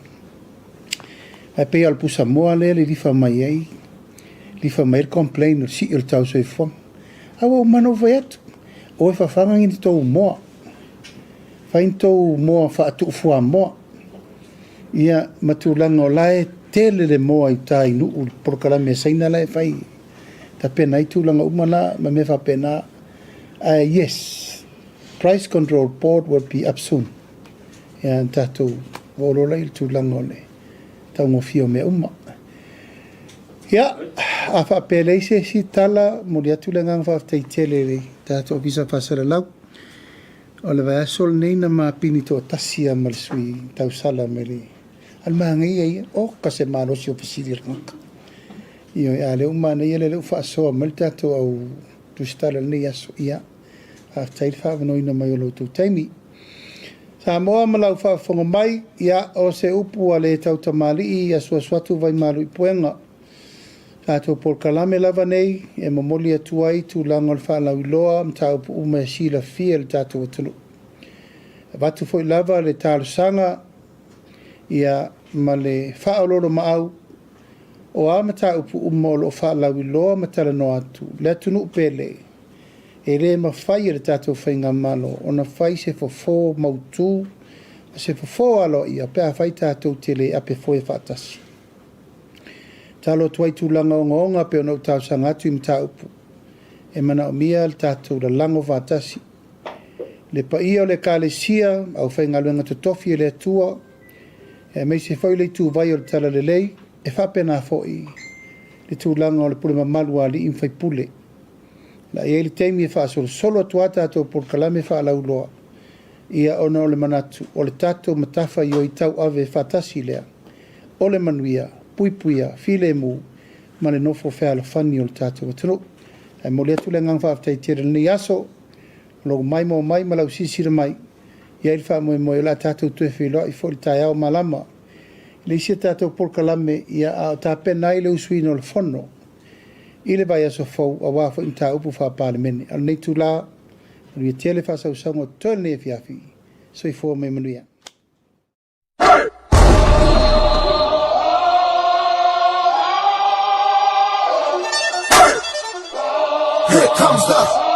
Here comes the, y'all don't really want Cak bersama Tejo Fitu Mawa Erna Tejo Sanga Le ROT7 Tournament Maya Finger Faya le malai Ola Kapisa Moi Tuana Imato Aso Surba le Tolo Te Sema Lua Fe Lua Se Fulma le Lima Se Fulma le Ono Au Mona Le Tasi Lama le Aso A Fio Mai Tala Mai Ao Ma Se Ie Moli Mawina Tama Finger Lau Kanapu Satu Lai Mai Niso Sui Donga Lau Manu Samoa Le ROT7 Maya Finger Ma Au Marona Sio Le Tamu Sanga Tama Uli Se Patasi Apia Ma Alisi Boataa Payala si umu uso sa talo male telo au marona si ola mori mawina ile aso awale ngalo le aso suma le tolo te sema lua fe lua suma lima le malai tona imato malatua ola ama fa na wina tu nei fa sara tu sao mai le ala tale Blue TV male fisili o ai ola sola male ono afe tala male champini ole pasta white cup male ROT7 lua afe lua se furbole lima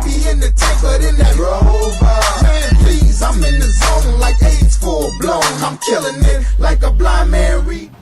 Ia le na sa tau mai mo ma fa fonga ile tatou taimi ma le pale mia ia media fo i so tatou tunu Samoa a ole oto ngai masani ia so for ile tasi ia fa fele atu le taua ma lo le pale ma lo fo ile fo lau ia le vang ole fiafio la fo sa mai tau le nei fiaf ia be se fo ole tatou ole taimi le media i sa mo tu sitala ma ngai ala ver kai miro ka fa ka se mat pan mi e le ko ka fa mo do pa wa me ka wo fa ro ki a le wo ku sa ku la e le mai mo ia ma se se fo ele ku i me ro ku sa ma ia mo le ko nga ko fe me ni news sa mo le ka ko ma fa ka si mo ka me ka e tatou le ole tatou o unanga ai fa tai fo ile timing lai fai mai Samoa tauile kau ile le e watu fo ya me fo la le tatou ile ase me pole awal le tulanga te wa isi te mina yo sofa o nga te tonu mai o le audi ono oni fiso ya inga mare fo nga ma lo pule lava pa mi ia ai o le ale te mi sa wa ya fi te lo fo wa lava atu tu sale le mare te mi tatou por kalame ai ona mata upu e fia fea o mata upu sa faʻasoa muamua ai toe faafetai atu i le tulaga o le filoaʻiga ma le palemia ma tusitala magaia laʻi le a ua matoʻa le faamamafa lava ia ma faauau pea faafetai atu ua matuasiitia le tulaga e lo sesi ku o le malofa mogi lega mafaamaʻiki akua i le mea lea io ia e faafetai atu talia le tuʻalalo ma le fautuaga ia ai faafetai foʻi iā te outou ma le tou filoaʻiga o le a tāo muamua le i a tau ai le mataupu lea le sasi ma le faalua fesasi lea na toe faamalūlū mai ai le ofisa o le mālō e tauala mai i le press secretary po o lē o loo faaulūlu i ai le tulaga tau fesootaʻiga a le mālō i tulaga foʻi o le media ia ma tusitala ma le faailoaina o faaiʻuga faakapeneta a le mālō e tusa ai o le latou faalau iloaina o le faaulūluga ua filifilia mo le matagaluega o le soifua malōloina lea la ua tali mai ma faamanino mai le mataupu lea ua pe o ananafi lena tupu le ala foʻi lena aia se mea faiaʻiga le ia taua lou lē announcinga gafi fatu foi lau tala na saua le vaenga lea na ilo loto e fai but somehow pe ka ke unga ka ai o ma tu le prokalame ai mo vai tunga wo share mai le apology hingai mi u ke o ke ka rum fai lo ioi ingai mi uke o kea But wala so long le lau fa marino mai I le tūlanga o recommendations man a o ai e ka kaunga ai fa maka e ka kau o nga serious le mata upule o le ko fa ka mala la vo pre secretary del malo wa fa ka mala la fa fenga se foi la fa pe ka ka skolu pongi ni skolu ia pon ka ka foi mo se lai kongol mele aba il ma mao yo o le si a kra fa o le si o ke le nga la a me foi la me fai ka o me kongu la vale nga kupu ko kia kupu foi a ko no me foi nga le fa la do foi le a ko mo ku me last minute ingi usi da wa ko ngo le si o nga sa nga fa ia me la nga me fa pengi fa mai o ia o fo ngo vai mengi ma fa mai ala ikiki ingi usi da ala ikiki aso e prepare mengi o ko ru fa ai kaunga vai aso ako inga ia wa menge fai la fanga ronga sa le ku fa ka ser CEO no mo le ku CEO ave or miska pure miska por asu inga fai ngai aba vai la le no go winga le se singa sia ki el mele o le o e sa le lo so no a fu foi le il fa mangi ngol maka upulea il fa fonga mai le tunu o le feeling o se fa udulunga Peyer meer of along ole so for marula CEO mato foi mo sir fia mele turu nga aru loa ia a doctor ai ono ele ke roma ile paluka le ko ye lo se CEO wa o yesa CEO le la sa va ai mai ya ele sui po le sa lo ngua ia lo winga la fa metalanga le la na va no marka singa ngo fo fa udulunga le la fa to sa ili nei o le process la o menge de ka fa le oto mai le fionga le pale mia e ui ma kanga ka apalai o le pisasi sa ia ila dole fa karkarangwanga pe fo mele la via fo ia official le ia ngai kaimi e ui mai o ai kanga ka ia fa karkarangwanga we don't know a le ka ke lo o pisasi e ila le pano foi leli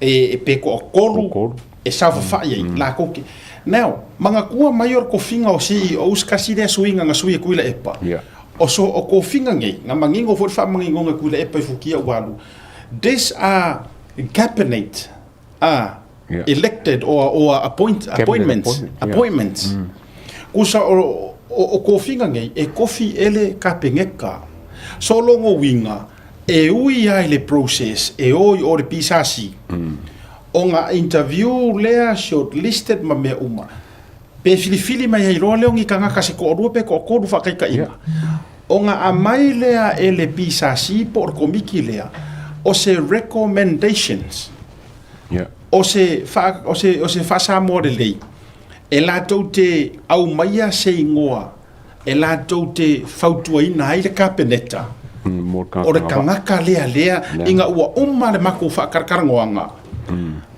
o simi lea e mua le mako disi longa lua mai misa longa koru mai Oscar whakikainga ai e le whaia ai la kou le kari o le mea lea pau wale mea la koke whaia o le latou fautuanga ma le tua lalo e a mai le kapingeka o nga a mai lea o ila e lau ke whaia lea le faa I unga o ilo ke fire fai unga e fire ka pengeka ia le ko fa fonga ai ave ale ava no pe o le mingiska taua la vai sua le nga sa ngoi la o longa ka ua le anga e kakau o nga avaku le fa urulunga e fai ngo fie o nga ngalu e fa kasi male makaka le CEO male mingiska mana tua mai foi or mafu anga tu tasi le na fa malolo ia fast ai mesi afia me le attorney general le ngai former attorney general to mana tua mai o le mafu anga ku kasia le nga lainga ngale fa wa winga ma river onga wo le fa ko inga fia me onga foi le nga ke manga ko foi sa ke sa ele nga ke le io inga ke le kadia inga fa nga malo fast ele mafai langa la ku lo le fionga sa fa pito nga lo lue ma se kanga ka e pei o yuka o le mafua anga fo ilea na fa malo lo ai fo i male ko fa au male ko maua ere kama ka ile sa pule fa masingonga kasi fo nga oi fo ile sa pule mo muai mai kai leo wa ga le ngor sitinasia o le mafuanga foi le na sa le ko e fa wa woi pe ko e mau ia nga va ngoa ai se manga ko foi e o kai mi e fai le fa ka ko nga le feilo inga foi le la mingska ma mal makanga ruanga fa masingonga ai ngofo maka o file ele ia la ko ele ia ru ele io ai foi le fa masingonga fo ngo masuafa man ko foi le nga pinga strike foi le fio ai ile feilo inga mingska ma le ai wa uma foi marang kong kalaki a CEO mingska a o i or CEO e kaunga kaula mo ave mingska e ave i fa masingo o ma ave au fenga ruanga e ka penga feilo inga mar mingska peika na fa kau ke o le ale winga le tau avatu vali variatu i ke fo fa se inga ngisi au nge ko fa pe mai ngisi va vai la yo le kofi yes e kofi ka penga ka ko finga ni au nge ngaro la kario o fonga nge o kule Oscar Lales yeah ioi ai to inga le winga la te tala e alau e yai le ke le avangoa e fili mai o i kongua o fa ko man to fo i ma to faʻasoa ma ka ko kamai sa ka ko paro ka umai o se ile a mo e o kule se ia le ale la via i ma de sa via ma komisinga o leo mo o ko manga ku mai fo na uma enga o faila ko filifilinga ma o mai ma ko kat ye ngi mai ngui ko fe ma toi fa matala ai feeling o meia le ngo pisa ko ai lava ele i fa pe o longo nga mua i interview nga fai mua ia le la o fai kalaku ele o longo nga mua e sa unga fa kula nga mainga e ku kusai mo nga disa mai masamu e a o longo le nga longa ko mai recommendations nga mai fa fenga o loa nga karangoa ya le o di ia nga o mamai nga filifili oi o le recommendations ale vaenga le nga faia le fa karangoa e sauela o lunga mai ya papari mo ngadisa ma fa masanga samuel ya ai kuso o le third option le o pa ai au mai le ka pengeka au kasi ma ko e fai le feeling ar ka pengeka fa mausa di ai ele o pali ele o afa masanga ai vai ale ngaro ko du mai lengo so da o fa mangingo le vai ngali atoa e pule ale ka pengeka ya ai ma se fa mo ni ai fa mo fo ile mingiska kara fe ngai le po o ai le kanga ka e mafai ngala nga lu e fa kas la ngai le ka ka mo fike ngai ele ka o le mela le to fo ye langa wo ma fa mangingo ra ukeli o le mela le ka ngia mai ile atau o le wa umanga mai le recommendation ale pisasi o le la ele ifaya le kusa po le fo umanga faile ai o fa nga le recommendation le anu le press secretary fa nga i ai posti lunga ai le faia le ale iva kuare me alo ia le o le fisili la lo ma fo le atau e fo le press secretary e fo inexperienced o poko la ngalo e poko la ngalo nga te fa nga fa o bale le vale le ngalo ke fa kwai a wa e fe lo mai ma fa inka ko kadia pe fa pe ma dia ia o ngo si kenge le fa ko o si kama le fa ko asa we fa nga wenga o ren e neve se ka ke so lo nga di ma nga vai ai ka kia ku o kanga ka o le va nga ku mai ar kai mo kulepa palong fa kulepa sau ya fia me o le le u fa au mai ai amakanga o fast i le parmi ala audi o le la le sau fa mai o i fa karango ya wa ho la ko nga me nga fa penga e fili ka penga ka o fili le ka yo ku le pa fili le pisasi la nga ya amang ko foi la oi le mingis ka ku pesa ile ka penga ka minga pe yo sili e pa a faila la nga recommend me pisasi ko sau ko fa mau por le isi ai de ver kapinga fa ko le ngora ka kalma wa ava ku foi man ku ava ku kapinga ka ku sa po i ka fike nga ai a fai o le final saying o le recommendation ale mingiska yo ke mo ko ka mi ko fero nga kali lai fa foku le ina nga a velo vet a wa anga ava ku foi ai sa o ngu ko mingiska ye nga ka mi va ku fo ya la nga ava ola ai welcome mai foi mingiska mo fa ko ngori ar ku le Toi, o le winga la ia te whai atu ai lei atau. Se taimi fo ilea ia ona join mai lea o le fionga ia vui. O le winga o laukala. E le kakau ia ke hau o ngā kau sao kele mai le secretary o le press secretary. By the way, na ia manino le tunu te fu tau le pua malafo. Le ia le o anga fili, kulong. Ia wha mangingo are me lea. E lea ia le o kulong e le e se are whai lau kusi ale pale mia. E se le press secretary. Inga ia ke fu o ko o wha sa kauro sia kamari ia ia le o ia. Ia o ale ka kilo ma o lave ya, o lave po ngai. O ngai. Ngai ya, ngai le press secretary. Amere ka ngai wala nga o kofinga o ngai lo mai ku. Le sa. O le press secretary la nga fa sanga mai au ka for 5 city yang ngi. A fo ma fu anga ngai sa fa ia au ka. Ya, e mala malele ya vui. Ya i inicio o tulanga va pese kai mi onga join mai la i rungo tatou por kalam. Ai e officially ro ma fo se un foi capa se finga ro vui. Fa ma kai ka unga kera wei ma le press secretary ma le media. Enough e kuri ai pa fa se me o le banga ai. Na le o minga o ma kai mi finga nga ro nga ma le protocol ma le fa vai finga me fa pingi. Ka ngai lo le. Yes. O faila se me ese mai menga, ia i fa pela ngai fo pa mi mai fo ka pinga ka lo ke lo se me. Po o le nga makua deliberate o me ia le o le ka ke faʻasoa. Ia e ia le me ka o le genuine mistake. E ma me ka unga deliberately faile me lea. Why?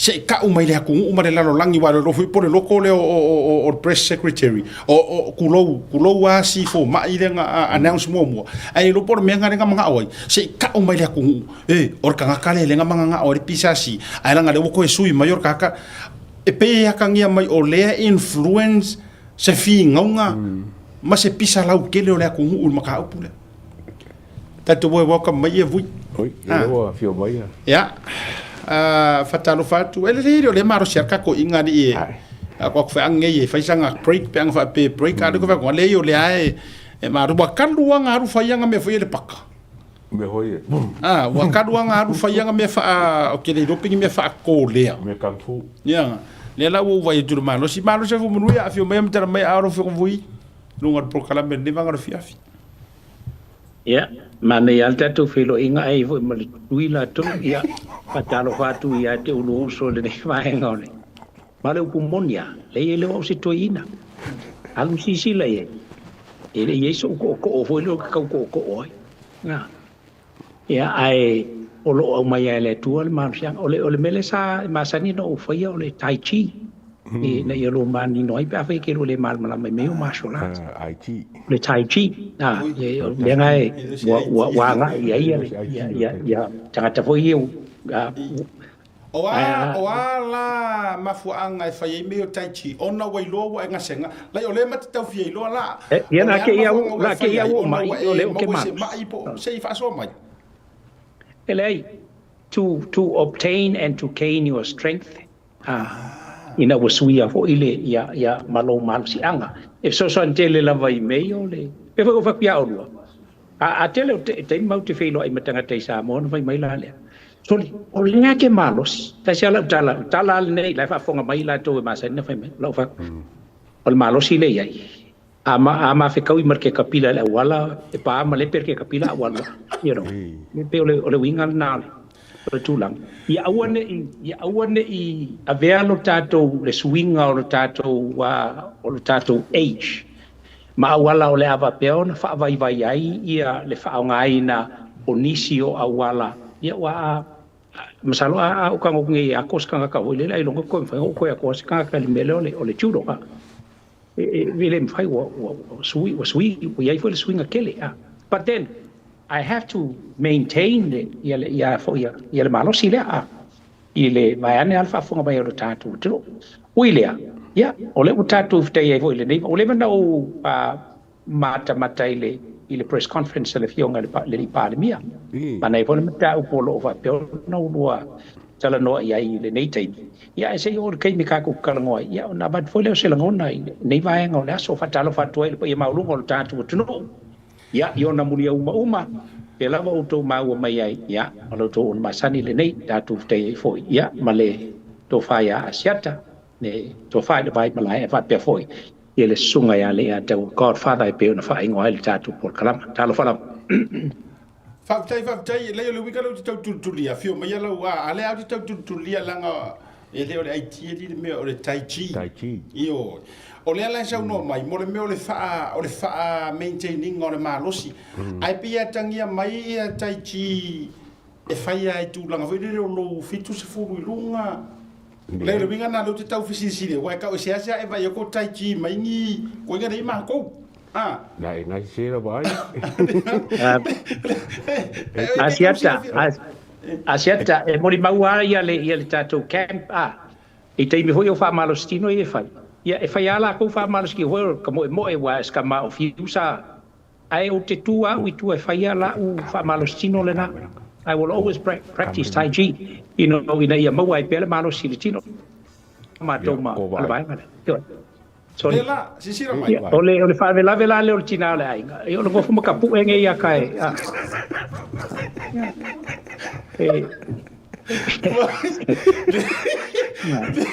Le mela le go go. Nga.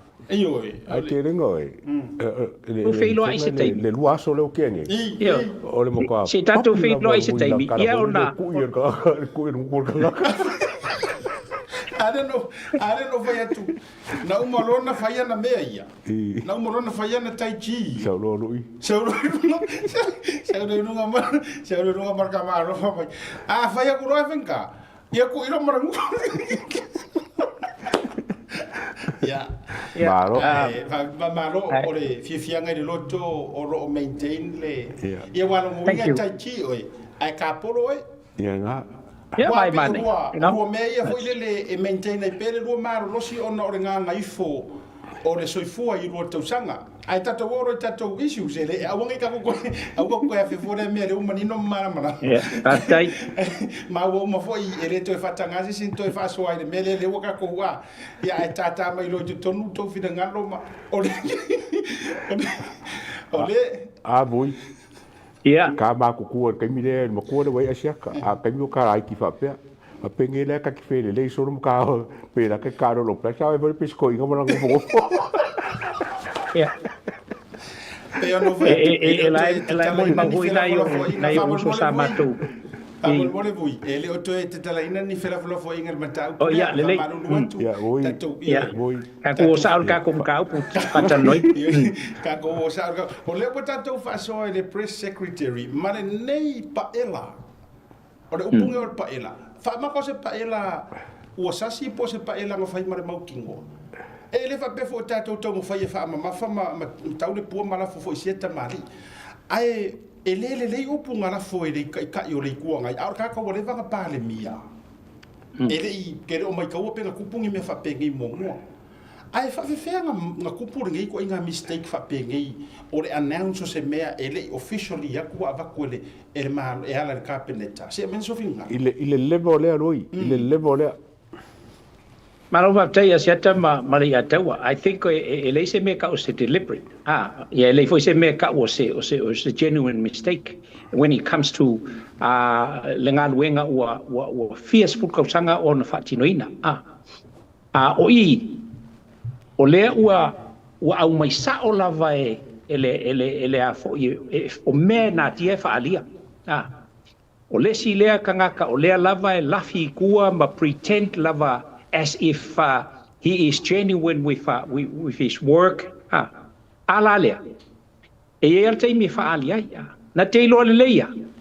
A fai e manga o inga ia fa maungia se me fapea. E le alu au mai le fai un al pisasi. Because o procedures lavaria e au mai o le pisasi o le lako unga luenga o le su e inga o anga vaa ia ma le lei o le kangaka. O nga faile o le lako feelinga. Ya o nga mai lola ia le fa kwa e fa ai ua me umal kapinge ka o ke o fofo ia o songa le lo langa ke lo le ia langa mela o fai. So ya ke ula vai to cut the story short. Wa ia o kaunga find a new press secretary. Secretariat al malo. Enough is enough. Kai mo ngai wa kai kasi a mistake ma out. Fai ole mistake. Ya fa fenga mistake. Fa fia ni ko finga wa fai o lai sa fa ai. Ole a foi ole fai lo kusi fa le malo I kulanga o soka inga. Ai le o fai le kala I kalafu. E fa pe mai fa ko esemble kulanga pe o ngai. Le ai ala pe o winga la wam kalanga. Ole lava sa nge se ki lava ia ka ko fai nga malo. Ai okay yes come on ai fo yo. O ke le fa nga le ngo ngai. Ai fa nga pe longa lava ya. Ai okay yes come on lava. Ai le lo. E ia me o mela ngai ku. Le la o fa ma ila wa kan konga. Ia wo fo kai mi. An wenga ye retire ma fai si me ka un fai asu mai si fresh brain kong la ko kele ka leila ya pe unga e ka unga fili mai ya kama ma ko ole a fo ole George la ya pe o ai fo yo apolo ya o ai fo yo ngal manga yo o kama ma ku nga ole George ya ka unga fili mai si e ave ma press secretariat al malo la nga mistake ngai kala al kusi le me kupu ko le nga fa lo ole me kongu la le nga fefeu CEO ma vonga ke ma miska wa ila ko manga ko ola ko ye le pule e fa ye me e ngo ma fa fo miska ngai ke mi ngo fa lo ngo pole le bakete nga ngo fo de CEO ma fa le kongu de si miska le lo miska le foi lá o kawa de lima mele I mo ngofo press secretary ma fai de kongo parmia ai le ai kong so kai la o pe for ringa ba se nom fo de le wa masang ye ia makanga ruenga ma miska e fo la ko mele fai ya ko miska awang e fai mele a mi mo me so ba ye pe la e de kawa de mai ko ka kulanga ngai pengi me o le bangala ko fai ai le fo le fa longo le fai ko miska mai ia le kusi lenga fai e ko rupe la ko le ngala ko rupe la ngai foi o fengi me le lo la ko fa mai ko rupe fa ron ko fa pe mai ia sa ko fo a pe querido la el cara lenga fai wo vai ia I mela ia foringa mai wo ma sang esi o mele o control le miska fo la fo inga menga ia la ko ole si tu engalo ya lato e susu mala to le vanga CEO ia ko lupe Ole si o ko lupe vai nga male ale mata upulea. Yeah. I feel for le sunga for mai desa sele lenga longa so fanga la ua. Ole peto ole tule e to lo ile foi le ko se mai yare fau. Nga. A wolonga le menga ku ai. Mana tu mai. What a feeling le kai me sa wo se announcement. La wa sa le announcement who knows fusi aku ro ko rua. Io e cheers mai lau whangau ma lingi roi makor fia a mea uma whapenga ai moments later ai koe sau I runga se wha ma runga whapenga I makuranga whapenga kalu ai le whaakamala o mea ia ka kaunga aro ume kuko ola ngongor ka ngaka mare maasi yasi wa o mea whapengi ai le pala le maa ai le pala kala Ana le na ta faiatu. O ango e ngai ka ngaka ngai mea. Ia o te le fa pe o te tate faiatu le amare tulang ata vai foi tu singa tanga te fai mai Samoa.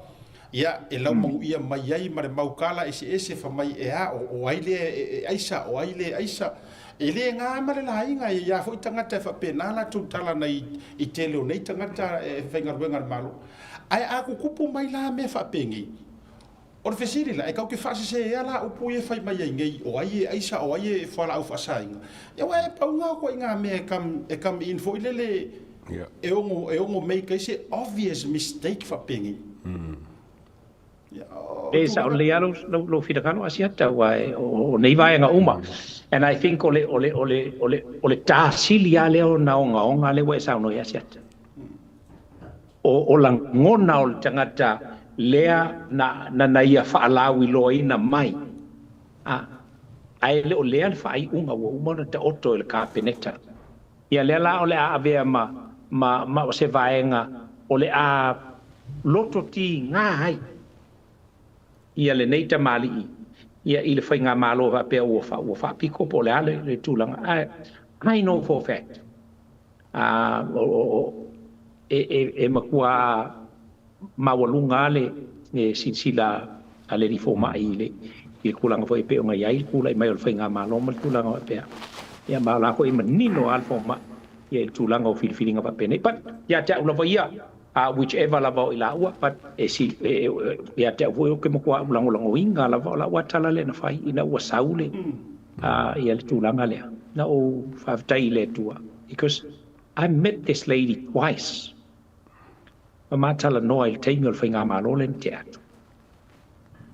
Ma faʻasoa i tūlanga uma o ile le vaenga o lana pulenga i tausi soifua o le tunu ua mai se foio o lana saunoanga le ngalo ia te alona saunoanga fa mai bui te loe o le me silinga whakaua inga ea kia o le soifu ele ngata o le soifua maloloina o tangata mamai ai sili fo ia kia uongo o mga ku inga ia soifua le lei ia li imata mai ta i tausi soifua ia i ngofoanga le langa ia o ia anga por kalama le anga ngaku ikukongo inga ia fausia ngofoa pela sakpa kia atia kaya uko le anga mako ia ile a fo ile tala ina alo ia o le nofoanga ona olona talitonunga e sili aku o nga vavave ia le fesoasoani anga i tangata o le tunuu e whafose i ona pa i atu i le whale mai o le atu neva o le po o le me sili lava o lae maua tamai tai tau soifua mali tau soifua e fesoasoani ngā ruenga le fionga le ni foma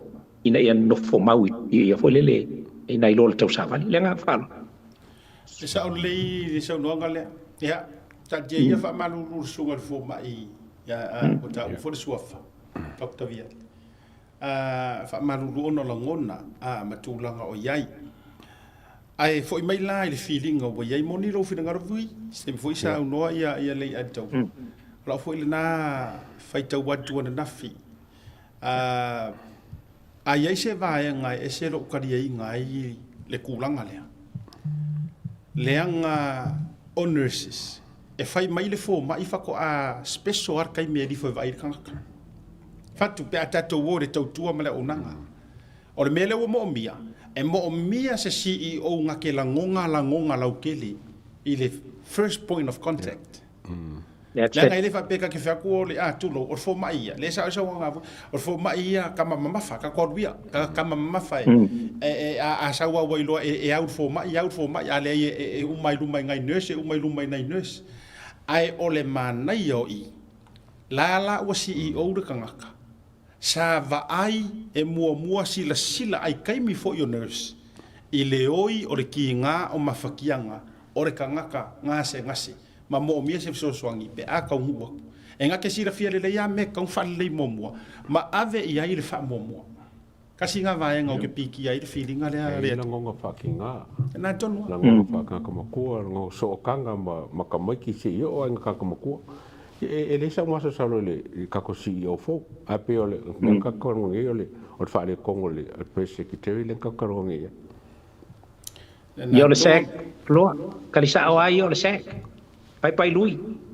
simple as that we're not gonna wait for to have a second mistake or the third mistake you know kasia ya ku la ngo le skak lo le tel to no Pinlea, for so many years, I let me fire message.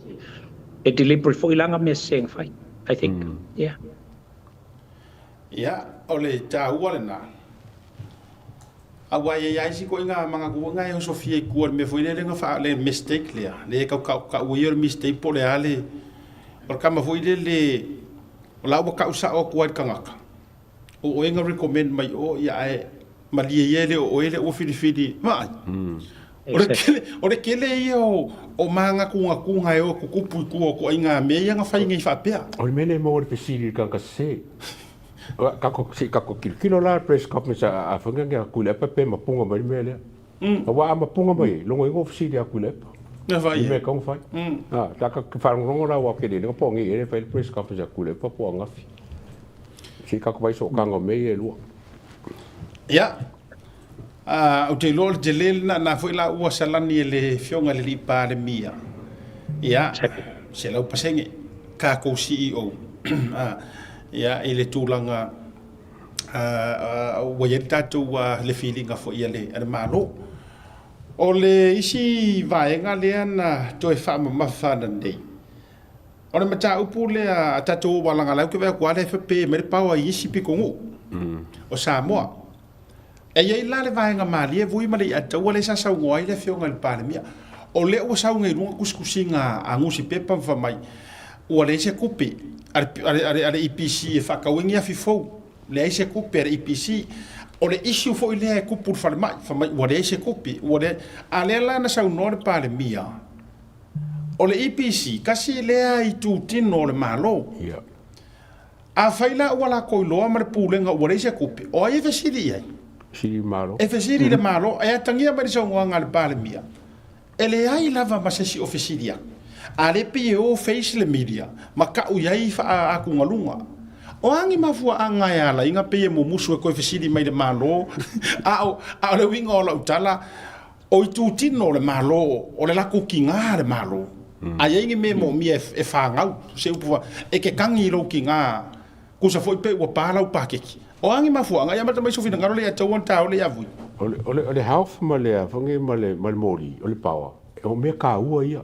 e ka ua langa whaonga ka karaukele a whaila e le ofesili le whanga le IPC po whare mai whaile le maro whamur mo le wo le angal mako make pakeki po lani o kupu pakeki pau ale mea le ngale ka ua le maro wala ngal ofesili le maro whaimar ko li poki po whewa ko pakeki o i ngā lea le ngā muse whaile maro wa foi le whaonga se kupe kongi o nga fefefelo le whaile maro wala ngal whaile kari ngal maro a mai umal ko li poki ko pakeki ka usanga ngi Wala me oringa pa ko pa ki. Ja, so bien ngaro vui. Yeah, well, Leia Taua said what was in my mind. Ole, e ala na mafua le me. Asia tamal fa fonga melu tatu tunu. Ona ye me lai tatanu. E me lai wa fa fu se ianga kupu mai le melia. Ale ua makua le ase me o ye fa kingo ile melia. Onga. Ola ye lai fa nga se po whatever. Ole mafua nga. Ele ya se si awala la yo nga mumusu fa ailo ile malo wala la kelo la ko bank le malo. Ole bank le malo. Lai fies full medio fi afe medio nga lai le malo. Ele kau so nga kai fa mai e afu le se coupe la fa ringa la fa nga ile malo ele ola e kele coupe ile malo e pe sa ngom ngingo ala fi nga le pale mia ele ma se si nga kele o silvia fo ye wa ele isi singa la ku fa pe aku me mali e ulanga no ye ya sa oli aga awa nga wa kilo male malo o sole ka umange yang ku pa ke ki au ko li ale le ufame ese ia mai ko li poki va ve mai ko li poki o ma ko ki le ya eso ya kalo fai em salo e nga ko me li poki nga ko pi e mal va ai ale afo ale auditor general la Samoa ya au mai la fa fo mal li poki o abuse la ka ko yang falo awai lem foi ko malo fa ora mori po ala me fa ko lem foi ko malo wala ele me si pati la isi pa ke ki la isi me fa malo ai o fisi ke ala me lenga muso fa malo a foi le na ole wa le tele ale me le te le fa fonga tu mo fe ngai ne le taimi ngal lenga male o nga fa mai ya la ngo le wa ka ko wa le sia ka ko wa ai ole te talo male au ngani fo ile tu no e me sio le taimi le fa mani no me le fionga li pale mia ya a fai foi e ka kupunga me kiringi ai le telo ni me tong kiringi se e ia upora turu o ile i falala fuare ngiu oi e ma fuanga nga falala a fai foi o le mission le nga vala aulia ye le tua ma tofia ai lo fionga le pale mia me se fo o fenga malo fast e o mai e fix me o fale kong ya a kong worka ko vala winga le ai le nga ko se yo le awa o le part le o le fix Nanga lai kara ngō Amerika kusipa ia.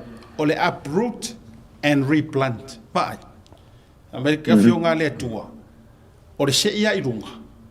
Ia. Lulu wai le fa pe se i koe koko. E ere ngā ruenga ngai whai e whai whakoanga. Se i siaki po orangi si mea oki ese lulu ese. Koe ku le leisonga ngofuanga le lei matulanga whapena. E toi wha au waile au nanga le lei mo le atunu. O le sika ko issue. Tato me ia tu ile mata upu le utoi whaalau tele mai lava ile tupelea e peye mu whaloa i le mana onga le ua nau wai wa koe ha o le kukuru o kuila e parimele iai. Ia, ma koe fo inga aoso se mai or koe inga e kau e whai o le ai oi mare au ngangi e saingia. Ai pe ua ika. Wa ile siana talana na fola fa mai ale ai loa o le ato le ameli a uskadia e o le wale saingi le kupi. Le tupe foi le fa matu mai mo le atina e o lakapi. Le tatu tala no na nafi. O le winga la tala fa wa nei le la o sa o le palmia. Ile vaenga kongu le o monga planninga. Ai la fa tali o le toi fa manino ina mai au sitalia. Le ngaruenga kele ale malo e fai le tupelea. Io e. Ai o le so fina ngalo tiro foi le se fa fonga nei vui toi fa lau tele ina mainga.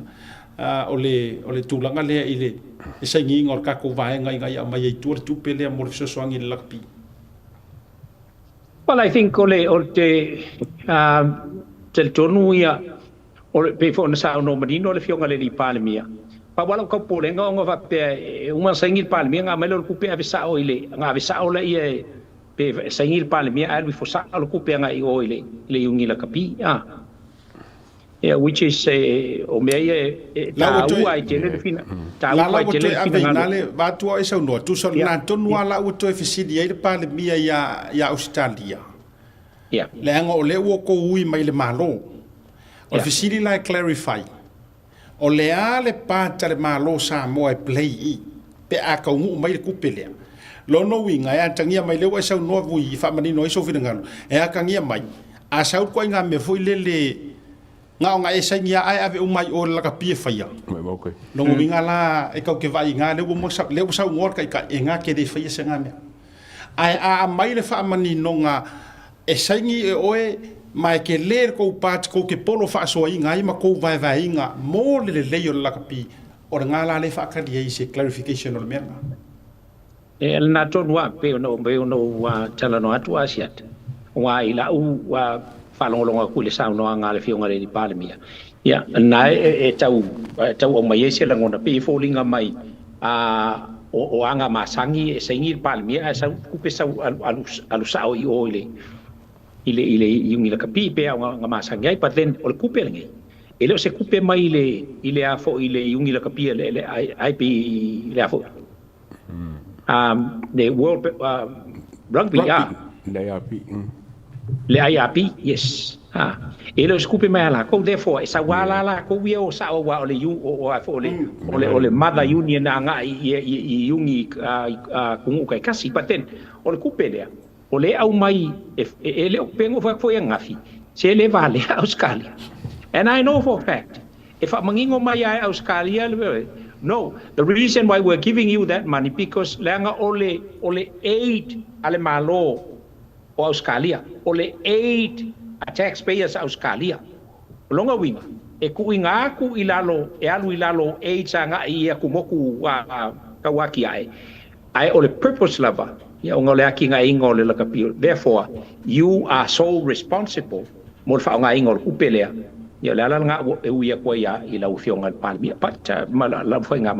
that's what I interpretation Asa rola ba ko nga nga sa rola fa pe mai Australia le ka nga sai ngiao ya sa ole le palmia awangi ku ia pe ku ia nga fa nga malo onga o se fa ka kala fa yes ka ko lo le ya o fia ka sanga o fa ka kala ngi ka ka ya ku pe le ku me se fo ole ai api I va nga o mo fa penge yeah well we don't want our prime minister inga ia fall ia I se Catering fa pe le nga fa lo no inga le ya tau so fina ngalo o O le la ua whata o to mai ia e le fionga le pale mia lana tali. O lana tali. Wa langa leo sa ua kongua vui le si pato le sa unua ngal pale mia. A mai ai ave wha o ngase e le kua ia lakapi e kua ia le malo. Malo. Ia wai kaukaran malo. Ai le kaukaran malo le lakapi. Lakapi malo. O le whainga ngā le mea. O le si mea fo le o ke no problema mo ringa vesi le me kaimi. A lenga ka o me le fai ka o. Nga ba ku kaimi o fia me ai ka pele ele o se fia me marfas. Le kupele. Musu fia me sai. La me nga lenga musu fia me. A ko mo me la vale ka se le fa ko ko nga fia me le ngi lakapi ma fia me sa le kusila ko pa ka fia me fa pe. Nga la nga le sai ia. Nga mga kalango mo il parmia konga mal parmia fiki. Ya la mera kalango foi parmia le kalango sa i Australia. Australia sa wer kupi. Ya so ro mai singa nga sa. Ya le la ku mai le o fafa o mai lungo o fonga o malo fole sin kai pu la vale. A le wo ka sa nga kalunga ku mai me. E menga e lo ai asiata ma le atawa. Pa pea ka ko smart por kiki kuila epa. But it's a dumb politics, huh? You know, ola ulea kikiro ia because langa ke ilo leia. Anga fa pe fo o ia lai palemia. Se mangu enga ke fa ke ai me pe ngi langa ke ilo leia pe on sa ngoia ia fo ia leia tawa. O le malo. O le lakapi. Ale la ka ko ilo ngi. Sole. Se ol por kikir ko inga le ol mol valvaliak. Ya. Ya, jangan falo. Ya, ole ya ja voila. A saula le kadia Australia. Ya ona o tulanga ya ele ye ni back up questions for ye il fisilingi o le fionga pale mia so no finangalo pe alu nei ai sau e ser family no me Australia no na luo ni si back up questions at tanu ai a fa fela pe a wale wa bole fo file assignment ya le wa vele lu ya nga i yungi ka kasi ia o ko fa kulanga ma fai se swinga simple your kadi o e suir ko pot pulenga a fa pe ngai wa sa ka mo fesili se si fa penga a fa ya ku ngai or kamalo ele fa ngaru ese ma se mea. What's the next possible plan? Sa kong fasili ese si va penga le fionga de pandemia pos kurang penga. Ya ka karango ya ka ko ye possible plan. Ole mo kwali fi fai kupe ayu. Fa fea o ngale fai kurikula e pa mayungi ko se fulu mbale por ngal kofia. Kofi kupe ko var. Fa fea ngale mfai ele e fa nge yungi o ko di por. A fa ele mfai. Yo no kwali fi fai kupe ayu. Mai ole ako ele ai lava. Sa mo le vanoa tulo. Sa o tala noa voi mali atawa nai na mau le vanoa fa ma die fo ile sui ole au malosi le al te patasi le taitai. O te le alo lava na mau le ava no te faʻasoa. A o nei malanga le na malanga mai sampingi ku fikua malisi. O anu la ia le po muri matu faʻasoa. Sunga fo fa fenga. Ono winga lan fa metalanga. Ole matua le ai se tupe ma se fisosoani o avatua. Anga iku ai fa awale development o lakpi. E lakpi Samoa. Lakpi Samoa. Ole saunoanga no o tia ila le loto. Fa pe mai. A ko sila asiata ile sao o kamaiki ale ipaka. Wa le karango ala vai ke pakasi. A sila ile sao kamaiki ngai ile 7 sale tunu wa pe paulo le au le tele le locos. Wa tato awia sulima ke le nga fili aku ave ava ngoi kamaiki me fafo. Ai va ile sao le te patasi po o le kamaiki ale ipaka ile frai ko fiko le ku.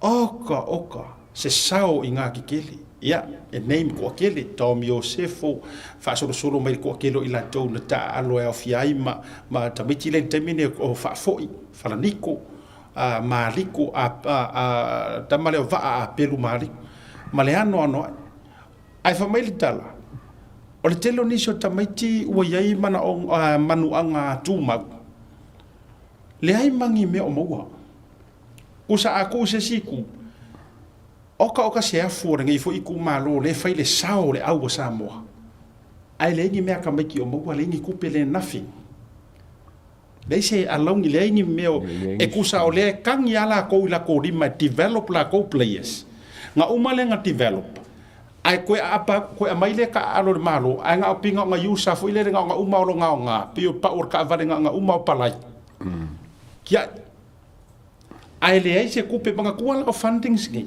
o le ava ko develop ai le ko inga kausanga le a sufa sulima anga ilunga le ka ke vai ku ngal fai ngor funding ai le ai ma se nga kupe o ar o maua ngi kai mi office so ngi ngar ar yungi Samoa i yungi i kua a o lala ka ngoar fa o lele ya o kapu engar fa e coach ya mala tobi o la to au mala ko su enga se lengi locally manga sponsor solo mo le lo ke developing a o ile ai e uma mai ai au ora ku a o le ase return o le ase me o ave ka mai ki i yungi nge develop le se me o le ase return nga paule return le yai o le ngau le vai ngau le lima le angar kuti kulo pepe wo stroke kisi nga paunga le return ngai kam fanga wala ku o ai la le ku ia ngai mea le port o port alo ke mala e le o de ai e le lopo wo fiu foi kanga kai e ka mo fai mele so ro winga la le wa mafu na faʻasoa e ke le fa mai la kupu ko a o fesiti o ai kausi mai po ai fo mai e ka kaunga fo ia o le ale fo mai pe afa pe ele se yungi a kuila epa ele se la kapi ele kulo wali tu malo le pam ele se yungi a le anga fa ia posingi le sanga au la kapi e fainga kala ngala ko malama ia afianga o yungi e ku le ngai le ngira ko yungi la kapi o fa ia nga okupe me nga mai faunga ko kongi ai la io isi agori o ko kilo ko foi kulo wai le fa pe te feto se tu o ko kisi la ko vui mali ato o kingo ka nga ye sa fa e o CEO e o ka ka ye malanga mal e kapi mana tu mai a fa ye extra fusi pa o ke sa fa ye ko ngor va lele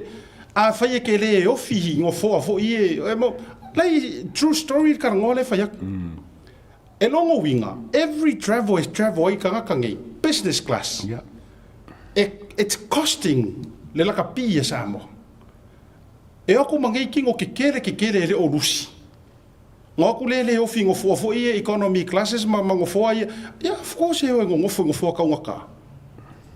Ko kongi le extra space i rungo le o ngo fo ia va lele inga ia ngo fo le ia i maka nguru le ia i rungo le. Ona ya ruai kupi. Ka vaila ka ko fa mai le kupu na paul me ka uma le la o ai ku le isi ba i fonga ke kuskusinga le nga fai e winga mele pe uma la vo ku pe le ai le ve ka i kama fo i professional players wanga o ka maki la vo le kinga la kapi ma tournaments a fonga nga Samoa la super rugby Samoa la ya i longo winga la ku pe le la mo wen mele for sports insurance mo fo mai mo ye me fanga intaro i kamakaro awa langi ngau le vai ngo popore ni se me mo nga ko wa me fanga ni ka musu ka meki ku fa karo Samoa le sports insurance ala be ka yaru ye vai se fo mai Samoa fo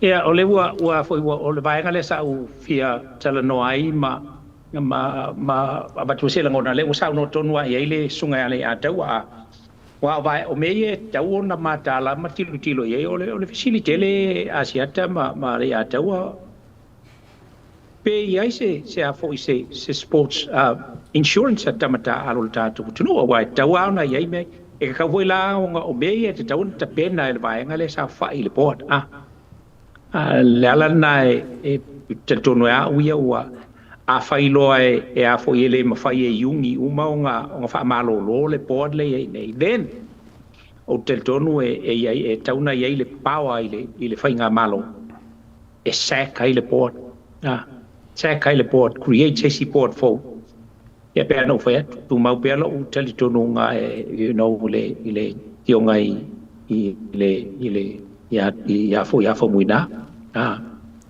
ai mai se voi o le alo le o yungi sa por kulo vai anele suafa unasa o le si le ka ese le outspoken i me vai nga papenei and i la utitilo ia i tulanga pe ona ia manga yo ka ko uso ia i to vaenga ia ai mai se voi o le fionga ia o ia mo le tele le ua suafa nei lona suafa i la tonu ui le tongo o nisi na o ina to le tau pe no vato we le tau tuli apa o ka ngaka ngai e mafai honest to God o ke kalikongo e mafai ka ngaka ngai o ke nei makunga o nga la ko su ea ni company insurance i fafo aku o Samoa e mafai o nga la ko ulanga e kulikuli nga ka ke le me yo company insurance le mafai ka ko company insurance and take over ya mai nga pengi ai mafai a fai ole fucking o e New Zealand e ai le entry insurance kamaka alo a fa penga fo ia isi Australia mai sia ko kelo lolangi e me fai fo la un ka ko o anga ia ko isi insurance so le ia nei i meio public liability sa se ele mau ko Australia ma New Zealand ai mau mai isi ko pe o South America mal and they are very genuine insurance companies ai fai lai ele kele ngai kamaki wa e vola le si yalo mota ale na sa before New Zealand ya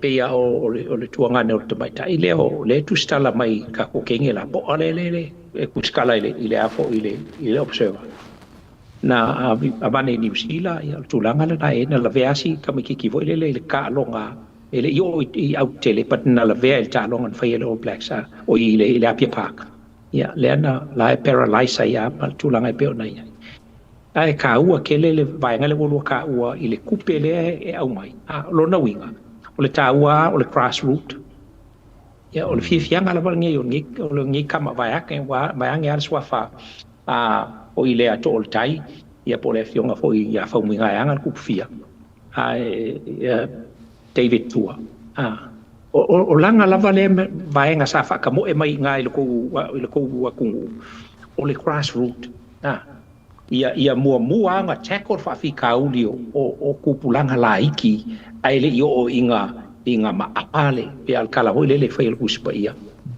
fa tonu tama tu sai mo na la wa ai o lo inga ku o fa inka ko ke SMI ia ai tatou talia lupe mau le usau no menino le fionga le pale mia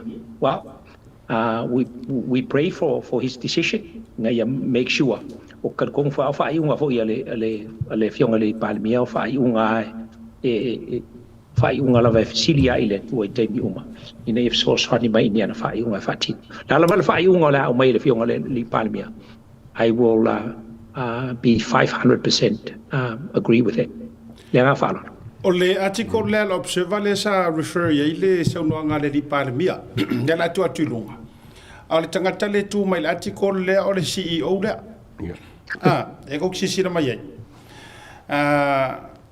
le fa mai 150 million rugby deal lost without PM's backing nei lalo ia tu mai la mela te wa lost na te fie se fai un gol mele. That's how dumb he is. Le article la a le ngo mai ai le o le tulafono. Ia malanga CEO le. Na CEO le man to fai beno fat. O tangata le sa fili ile HPU le sito finga ngal high performance unit. Ia adu se loa mai le high performance which is so ia o ko finga ma wa runga foi nga kinga inga la kapisa mo ko kongi ai le se to finga fa la kapisa mo ko finga fa ro mai le world rugby ai me ilo CEO na wo se mai ia pula foi le Vincent pula ela le no fa yatu wala nga aka fa so ko me ngi e pe fa mai si kanga ka mai si o ri fa kengi ai me fa mai fia poko rido asiaka markarangoa mai ai mai ale te fai atu vai tino tangata ia le no fai atu e fa fea la nga ka ko mika ile la kapia sa moa maka ko kiro ai kanga kai kai moa mai ai Ele o ngi kingo la kapi ngai ku ai nga kingo makanga ka le no tala no atu. E costly fo ile tu ai nga. Ia resi kai minga sauru malanga e ke wa matupe o bo kapa ai mai kini farma. Ia. Ka wo sorfa. Ia o tu nga mela na. O ye kavala nga ko nga me. Kavar malo wa ele se ku pel la kapi. Kavalo er malo. Ako Asia tamali atawa o so stangata e tautala ile upule na mai o fafia poko asia kamar kulanga pe o ngai makakai o ngai lo ai e a fu ko fa valvalea ele ole tangata ta mai mal tangata e o ile wisdom ole tangata i lo ele tua o le lunga o because of who he knows pe tua o le lunga ngi fa ilonga because the whailonga is rubbish, pe a whai e ke whaia se ka ika ingo se mea. Ai sa whaingi ni ka ngaka olo kua iaile. Ia le kulanga le pengo vea kua. Ua loa ka ku whaalongo i le ko mumu o a kupulanga sa moe me i le yungi la ka pia ka ku ngu. Ia upu alea. Le fuhu mai ala wadi lea o koe nganga lea whakuila e pale leo mai malako.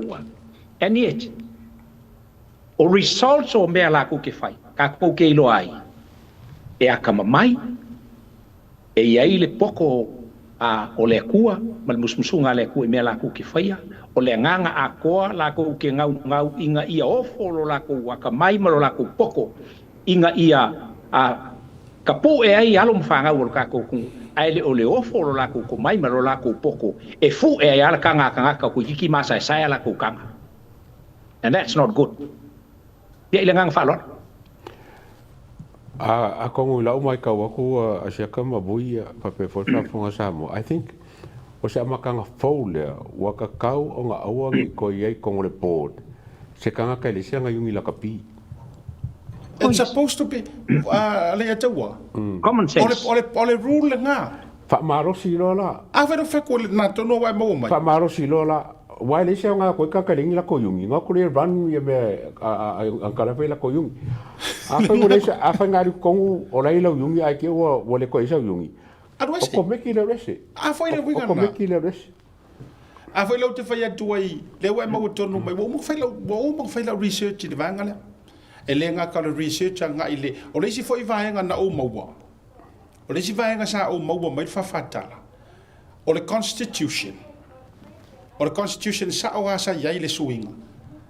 E kai fongo ina ua vatu o mali lie vatu tuila e pa fa te fono. Fa mai le o le tala stasio si nia sa le board. O le vaenga nga sa le constitution e kaunga e kai fongo rol par mia. Onga ina ua agree uma e vaku kuila e pa. O le mana onga fo le financially. Aba koe mo kuper maro. E vatu e so swani tele le malo. Fa mai le tala tangata le sa le board mo. O le whaavai, o le lakapi as far as he's concerned. O lai ia le vaenga o le pale mia e kakau. Lo no winga le foi lan tato na tu ia tu lava isi por kalame na ufato a pale mai le fast. Pele wala ngata tau rola nga me fia mei. Il temi na pale mia. Me ilo ai e fai mafaa kama pe chairman ole ai peka. E muri ange. Ua koe sui a whaalo koe whale ai ai ngore melia. E le o maala malama i ai peres ke ngio yungi kai kasi. Ua whaanga sui la ko. E sui ele poa. Sui ele po. A o maka upu e kaka ua fongo lau ke le, whaile ATM ke le. Ngā waku le walanga o le maro si anga, wa o le ai inga whore ngā, e kakau ngā iai sau yungi, la ka pipo sau kalapa, e kakau lava, in order for you to become a board member. Ya se ka ko la so e po ai ori e ke le aku le au rengi ungi ngai ru ai aku pulle mar sa ro masalo asiata mali ata wa vande fa fonga mai lo tatu tunu le le pe fa pe ole board il board o ye nei ele ai la ko sei they just follow tuila epa's brain and follow kuila epa's constitution. Ile me mga ai peale o ka ko vai le nga pako ho le le nga le o me kamai manki vo ye la ai lumar ko li la ai wa ko solo man kima sa bari pungo ngo le la that's exactly how what our board is il kulang ai pe ngai lo pumong ya ili kau fai mai si il mel nga we know ama aku le pai ka ko board fa sangal pa au ke pe nga pero kala foi le fai sa vali le ya fa sangal pa au ke ava ko fa sanga isai ka ko fa sanga isai ya fa sanga mai ya ka ko kalango okay. This is how our rugby union is being run. Run by one brain. Oisi ka ngaka. Ia ngā ngofo ama. Befo ngā lai ngā ilo ukali ko ngunga ko kasi. Pe ngā lai ngā maa per ka māloi so se kaipi. Because o ka ngaka umangei sa lea o iai. O la ko umalava. A paua la ko me sa fai. O le ingo manguia. Ai kasi le brain and running. Ele ngang fala. Ya le na ise e makau kiere kulang ko ele le ka ko wa ya Malaysia na tu alalo so le o le vai la I finga ngalo ele se kama kuai o le bangsa mo makama ele faikio ikulang ambe se fuera fai o ki mo report sa wi management fo ngale ma le executive ya le wo to si silak CEO ya sawi isi ko o kongi kingo ko kengi mar report ya nga tu se pe falling mai e ma fonga musul ko inga e ma fonga musul ko lai pa va ku kama sa o nga kingo ma kau kinga le nga e le o nga kasi ma nga me ala fa wa fo e ma nga ya le va tu siana fa na ka uyo nga fa nga u mang kamai e ma na ya le va tu siana fa na u le nga fa mai ya pe me nga sa ngo vo turn right ya turn right kamo e mai ai le mafai ona ia filifili na mal to foi lana skairinga lenga fai langa pa inga muri ale nga parasi e lo mara HRPP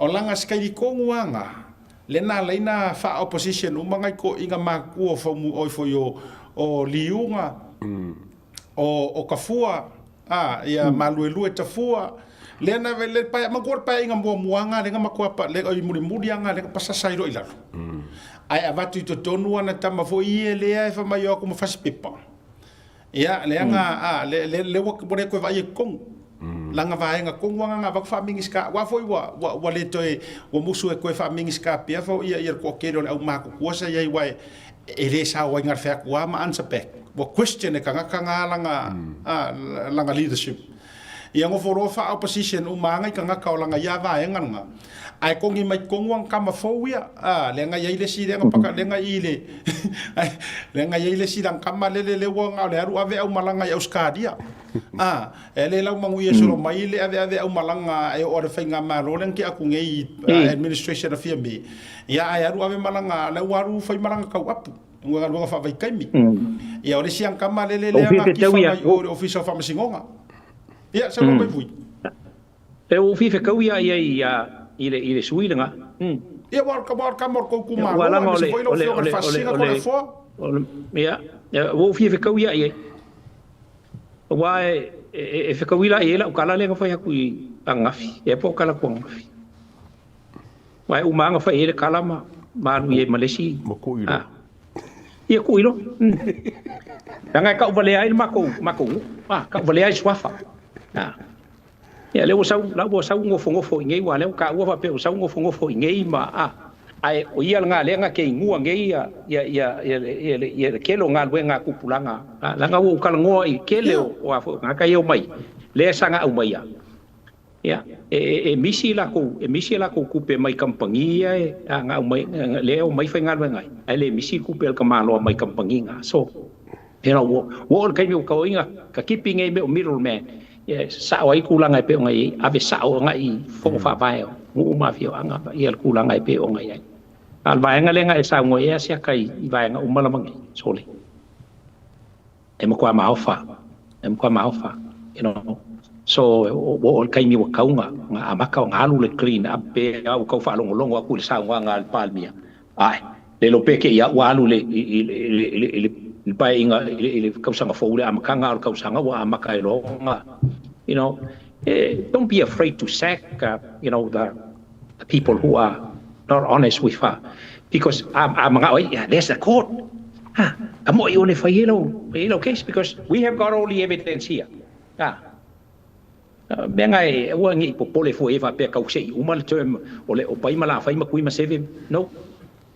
that was me. I will just say, sumaile officially. Okay, I'll give you 24 hours to pack all your stuff and leave. Simple as that. Le mga mga kala ko ke fa kong falea ia ku pele kung uma me ko kingo le kung ongi meale ale malo me Samoa. This ngalaw nga mga kumai ia kung ufafo. Onga o kanga ka Samoa la ye kanga ka. E kau nga ia kulang ai pe onga ia asia kamale mal kulang ai o kulang ba nga papengi. Ya ila fa lo ba ngi fa fo ba ta tu o kai mi ka wenga ya ngi kayao le si aso ele ngi kanga kale ku mai ta wale I male a fo I male wa commit a ko la ku kanga ka inga ia fia mele lei a wale mang wio o Samoa malongo mga ya fa lo so uma nei la wa le wakule uso la faile assignment ali ayungi u fai la wa ave ai ole fai go fi ke lo kan so ke fa ko conditions buangi a fai fa pe uma conditions e mo wai fundings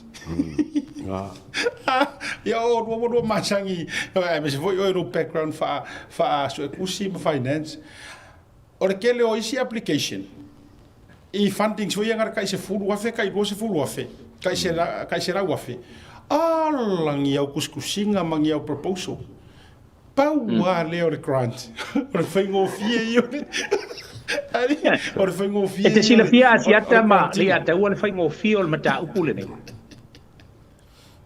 e manga ku fo ilanga o pe au fa yaku e pei o leao I le sila ale fainga malo Australia ia records o kanga nge swa fa ku le Mako foi le ngala kule le avo ile ia le kamalo ngai I Australia le ngala ko fisili winga ile kupe nga ba ko foi ile pai o le pui ava ko foi pa mo ava ko fa mai lo winga ke yo ki kilo le pa le pa wa mal pa ma ko iki o ile fulu afele es fulu midionga le kupe nga ba ko fai ma foi nga la ku ya John Campbell la ko New Zealand ya ba ku ia winga ile mele yungi la kapi therefore my friend it's time for you to go you'd better go before these nations will spell out every single rubbish you did for the people of Samoa. And that's honesty. Coming straight from me. Yeah. Lengang falo. Que no sira fia no buima ore atawa. E unga kusa e vakure kadia Australia ya fiki makonga. E kadi foi le okay, give it straight to your rugby union. I have vakure kadia Australia ya Samoa. Oh no. E mo ngi no se fa your honorable prime minister of Samoa please no don't give the money directly to the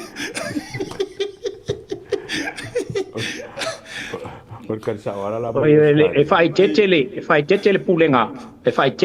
pulenga ale malo Australia le ang piano for yatu this is the sweat of the taxpayers of Australia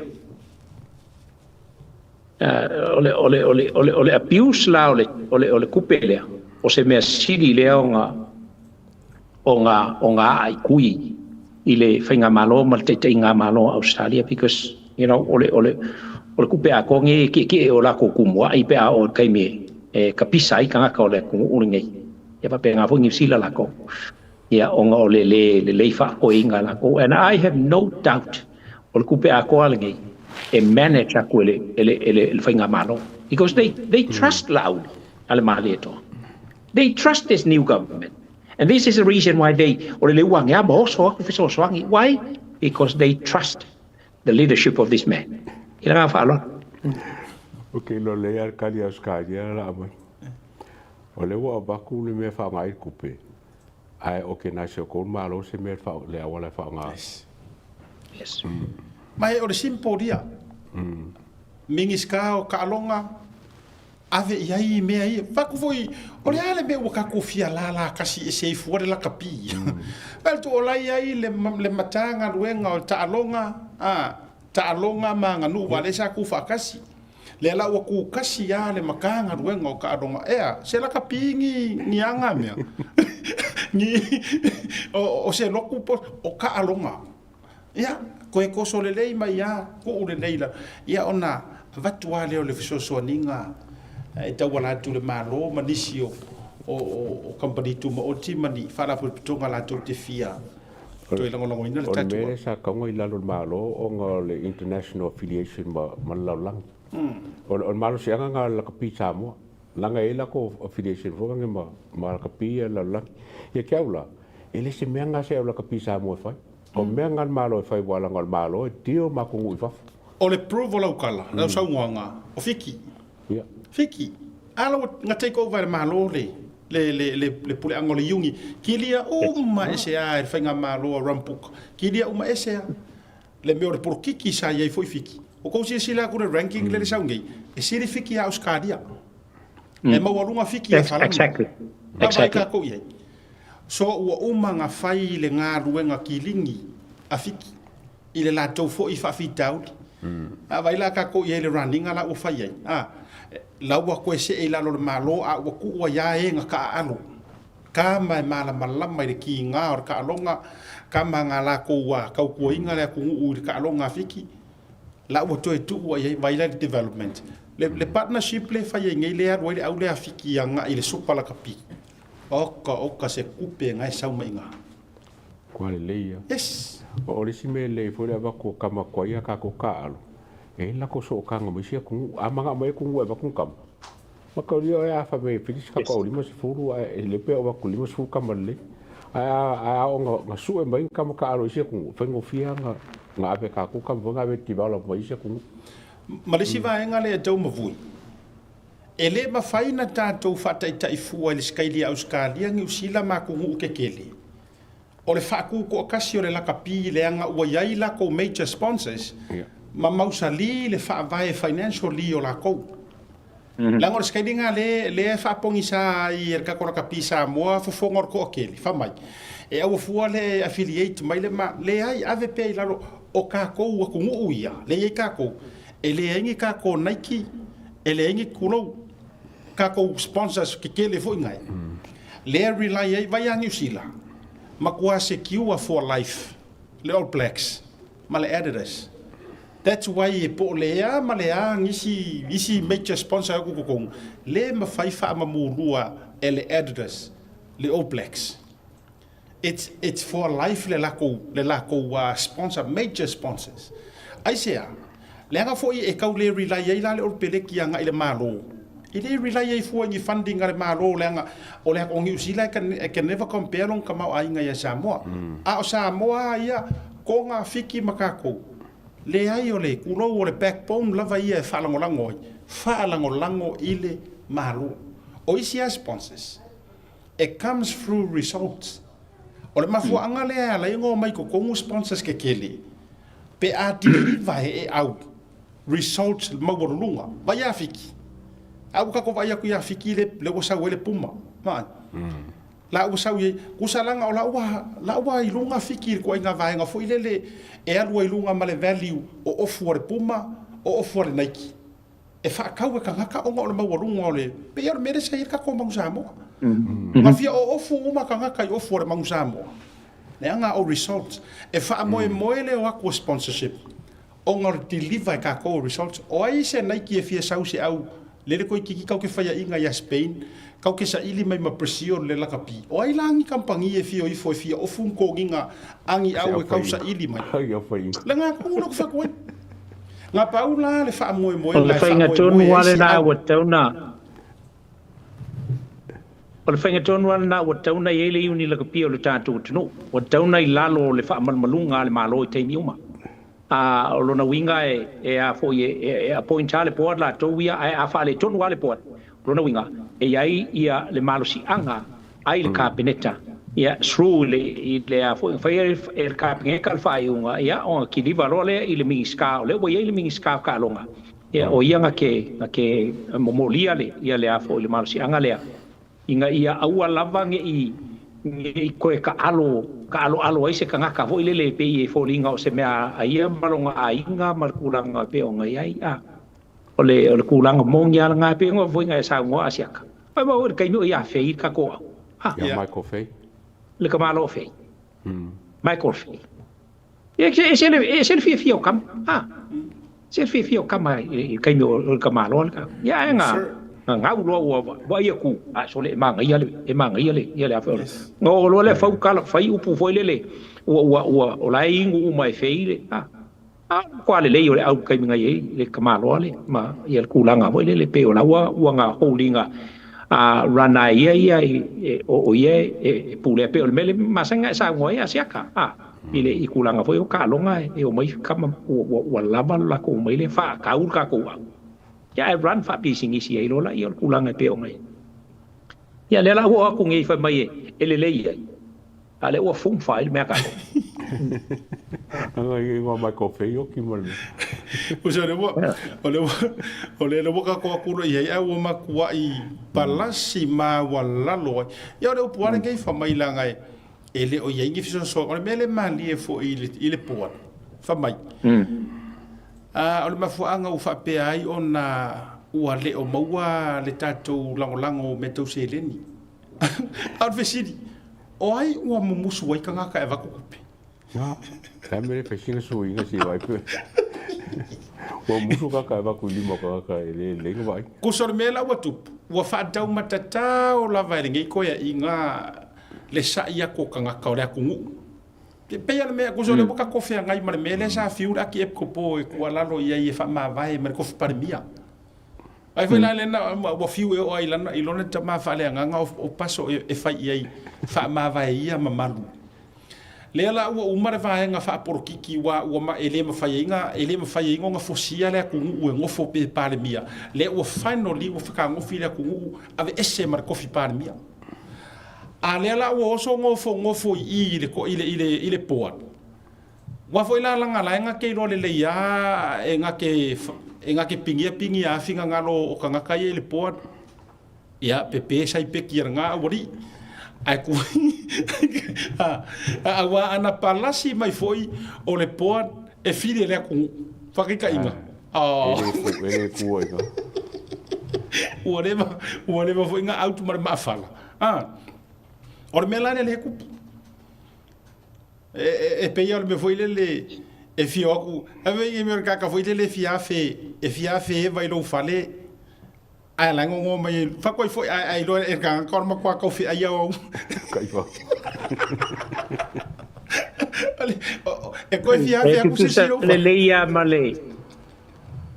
E tu sa le leia male tala le to ina voi le na watula na nga ese alu ile e la lo na manga asiata ma le atawa ani fa fonga me tatu tunu ya tau tulo le fale o le si matai fa afe lo vala o tulo se afe mai ai ai se me kawai ya e fa mer kara ko se fa kai kele al fa lo yo e o uma foi le fa maruski ko mai ke o sa wai o ke fi alo ku nga ka e va ku sa wala ia ngai wai nga sa lo le suru sa pelu kulo wai nga fa fonga be suru la lo le parko inga sa lo le fa e va ko inga la fa ya o pe mai le nga o ma er ka ku ya ole o fe la nga fa er fa mai fa kai kele la mo mo fa ma kingo ka mai ya ngo sa fa ya la lo ya fa ya kulo male ka kenga ya fa mai ya se ole a kalia o ngole ole fa alo nga se a ye nga ya nga yo walo nga fa lu nga su nga su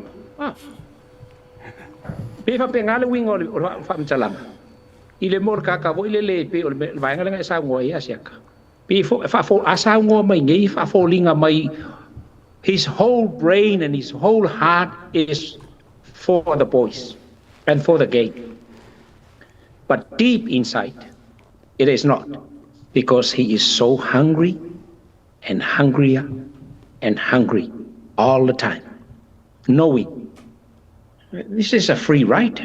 Ole free right le mengi. Ya nga. Ya la o kau mai lo le sao fa inga le male fa inga ma lo le ko sao ai me.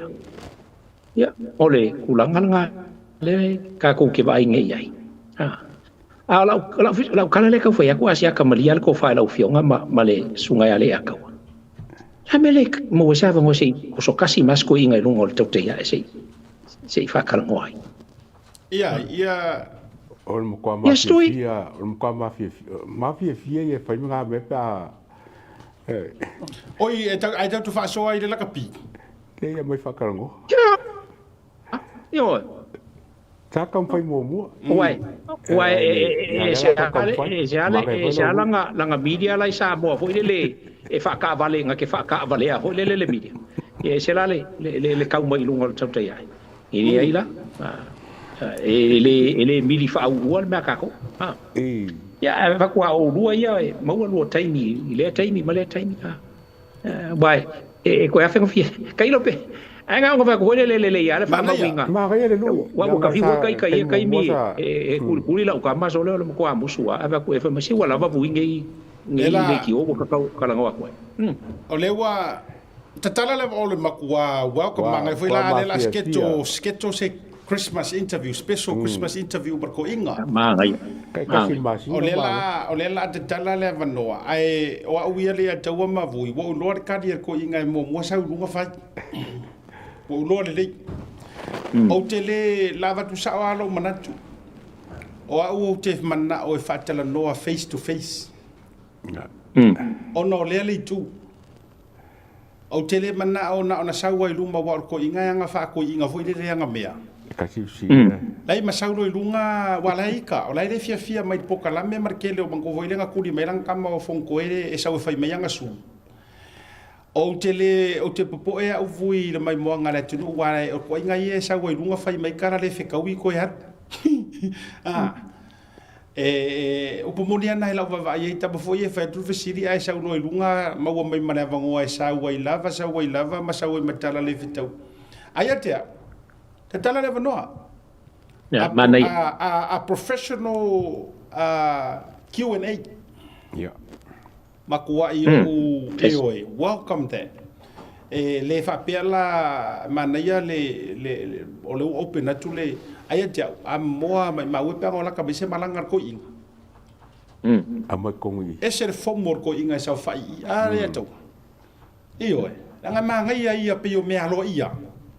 Fisanga i mata le leima e le leia lea e leia se si fai vai o kunga wa live mai ai ko alu a kwa mi se pu e ko ga a foi o leanga na rungo mengi o sum la foi na la ina o tele e whakarongo o rimongi ma kama ia o kere manga e fai rungo sum langa vatua fo ile ata wa uma te ua o tangata ele lo popoi ele popoi ke uma le fa men kara le fikawi kango filo libre sum e to moment ia na oro la ia le o lato tangata ie pe va ia ya la u pe ni tua o na oro le matala i mai la le ngale la ko ori mongi para vale rumba le ori ko hat ba la na le no o te lo le ya winga ia e a fai lo ele ma fa pe nai ile mai ane fa fonga mai ele tunu i lunga o le taimi o lai e fa fonga le tunu umta po ile tunu ia amoki nga inga ile ka usavali fo ifa ma ele sa e fa o ma ia na o le mai sa fai ele ia se me foi le pole ale me tupu ala e sa fai me yo ka ukaf au ale na ele no fa tu man ia le fisanga i mata i fatal no nga I love that ai a fai mai lungo de sum o tele mana o ai wala ngal ko nga me nga umang fai mor kara le fekau ke ro ka ngo president live le walu ese o so ke ka vale a o ka ngo su e pe ma ka se press conference kulepa ngo mo wanga ia pe ko mi ko mo wanga ai mo ko ngwa me le complain dai mai ia al po kala manga wo kwa bala ile cha pipi ma ngai fai gal po kala manga ka u Hey, la mo lo la fa lo ke mi. Le winga la nalo tu vui o te tale mana ia lo vinga lo o se ava no le. ai o te le mana o ilunga o le melingi wa fengo fie fa ngar kaka e yar kaka ngar far ko inga vai ngaru la ko ma fange o kara le anga le uri e ko e se ro o ia mat pokala va al mangi fo ngar ka sungu ngaro la ke minga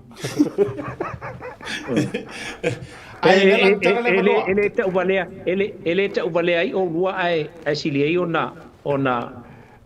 ona mama tangata e tau i aima me se foi ole oh by the way a foi ole o winga nga ole ya fai ko inga o ai foi o fui mo nga pakasi ia mahana ya o se a foi se sponsor mai le New Zealand ya foi con email passe se mai le equal economy at least ola wo fo ia we are paying you fair que sa way ai te sira fia foi vui ia o no tana nauna pe ana fa pe o to mo lunga le value o to ina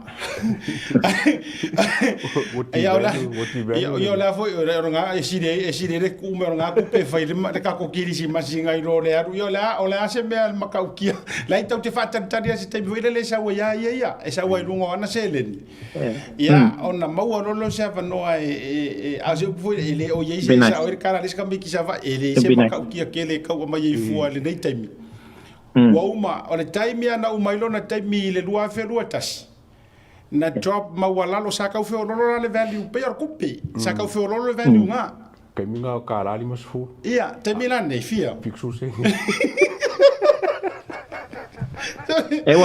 wa ele lei o lua e a fo i mafai ona tata mai tonu wa ko inga ala kulfisiri nga ka milo la ia le i America Samoa ia ka milo nge ia le paka sa welo la ia lu se vai fo ia mi mongo ma fo lima fo mai fo akali ko au mai se kali o te fisiri a le o lua wa a ka milo lo le pa on sai mai o ngale yes or no ma ke si na fia bu ka milo ko ora fa we o le ngengo mai misa mai awa ora mafuanga fa mai fi we mo irung ala pela fa bo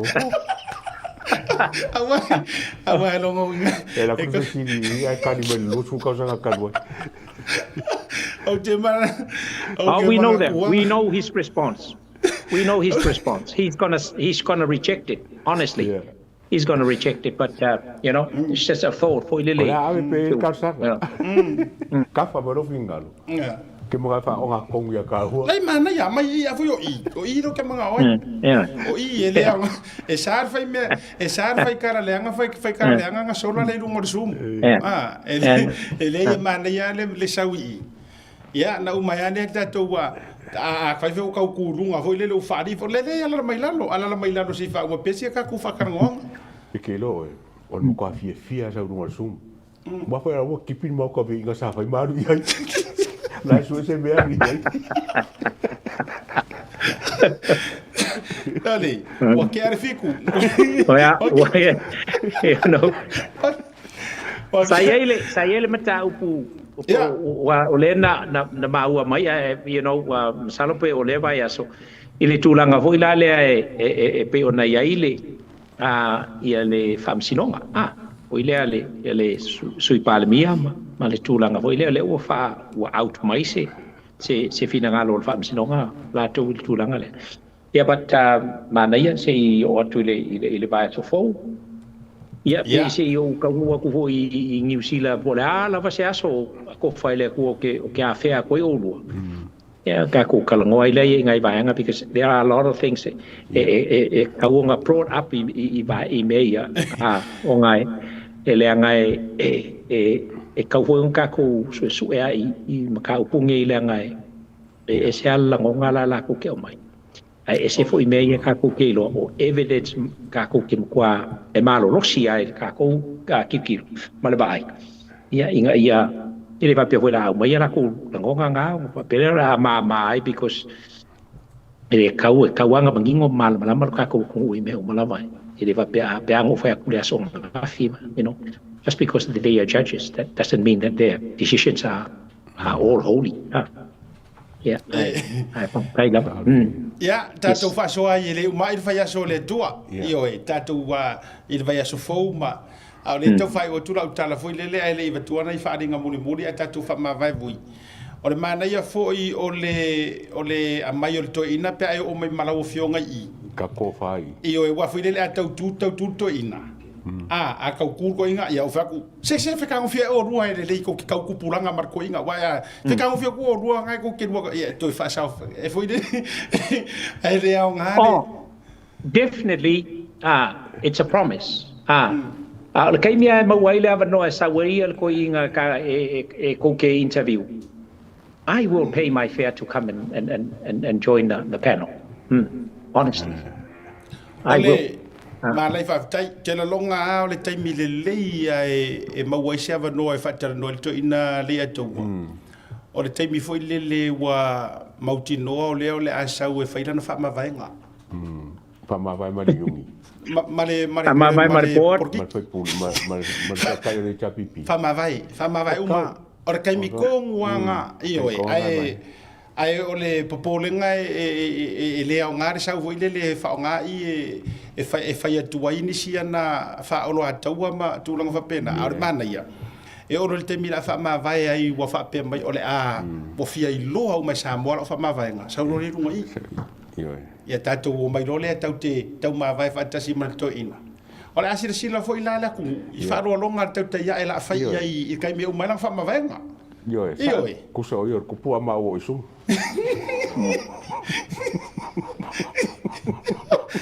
Ia ka ko whamawhai. O vea kua i wham. Ka ko whaino ai. Manguera weekend vui. Aro whatale atu. God bless. Tātou whaino ai vai aso fau. Likewise. Ia whapena. O aso whanau whai unei a besol whasisilanga mua le e whai ua tua le porkalami. Whamarui atua aso whanau nei e lua. O le tātou atu le tātou whaalau i lua. O le tātou whanitari malo. I lunga o le tātou whaaftetere mo welcome le tātou major sponsor le ua iai. O le whanitari malo le hotel li Samoa. E mo o mia mo o ele ki whaafunga mai lela e alu i Samoa holidays. Because e mo o mia e maua i o e ma entaitoi o ele lua suru 5% discount. Pe a whai e te aluatu na e maua le whaasara launga e mai se fo i o vaenga i lunga o le tātou pokalame le Tautai A'e. Ai ole atonga ole ta yonos furu ma le lua tau sanga ona yo to fa fine masanga ya Elisabetta tavu ya siata ai mai se o mena tavu ya siata kelmet atonga ile so le ta yonos furu ma le lua tau sanga ya po peta ma mena e sira fiai e si o tatu ai nga foi ya amaruia le tua ile atuanga o lua te ilua ono lua te usanga o leo anga le amai ngei le ngumero lua ka usanga ale au ke whapea ai whatu a lua ta i whase fulu ioi ina i ua tausonga na i o tua whawhine nei ia ai whaamaruia le tua to e tulu i mai langi le malosi ma whaafua leva le soifua inisi o tausanga e tautua ma au nai re ngata le ainga ia embe se foi o ekalesia ya me se fo o community ma tu singa o le whanau Brisbane au Italia ya me se fo o ainga i Samoa i o tātou ainga fo i ia ele ngata o satu paitea sa le au mua ia whapea fo i whale latai mo tia tele manisi o nu umalava o tātou whamarui atu asiata mali ataua marpokalame o le Tautai A'e atuanga ono sumalua tau sanga o rua tua whawhine i le so o le isi, o le ono sumar whātou sanga, o le tina, o le fionga ia misa. Oi, ia. O le tina lea, o le sunga i le producer, o le tātou porkalame. Ia, po o sunga ia Jake, misa Jake. Ia le tina ia Evie via Belfort. Ia, happy birthday. Ia, maru ia te le lo waso soifua vi ia le alofa o le tua. Wa ulia mai o ele tina le atuanga lo wono suma le whātou sanga i le sofa whetai tele i lau tau singa ia i mātou le whanau ma mea umai na e whaia i sio tātou ainga alofangia i le atua maua pia oe ni si aso se tele tātou te mafutai pia alofaanga mai o ainga uma ma lau whanau ma grandkids uma love you mum ia especially ia alofaanga mai sio alo au le lei to tas ia ustai ia misa Jake e sau ia happy birthday to tina O le whaalawiloa lea mo le tātou whaletali malo o le anava moana. Welcome on board.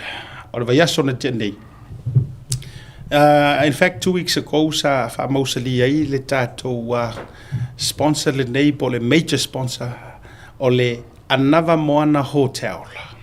I Vaitele. Ia, mori whamalo mar whaftetele le pulenga. Ia, o le tātou hotel a le anava moana. Ia, e ala maua le si hotel la mo tātou. Wo mapaanga si de silantu. O Vaitele, e tāua la na informations nei. O le tātou te whaongaina tu more a fiafile nei le tātou website le anava moana. Se I mautu o le tātou official advertisement o loo tu fantasia le taimire nei mo le tātou ad. Ai o loo maua tu ai ngā potu se mai le standard rooms, sau I tātou tūlanga fui o deluxe, ia, o tūlanga I villas, ia ma, tikaili se uma. Ia mo ai ngai fuala vai li to tele o tau. Ia, hawane I o tau misia le tātou hotel le nei, anava moana, e fia.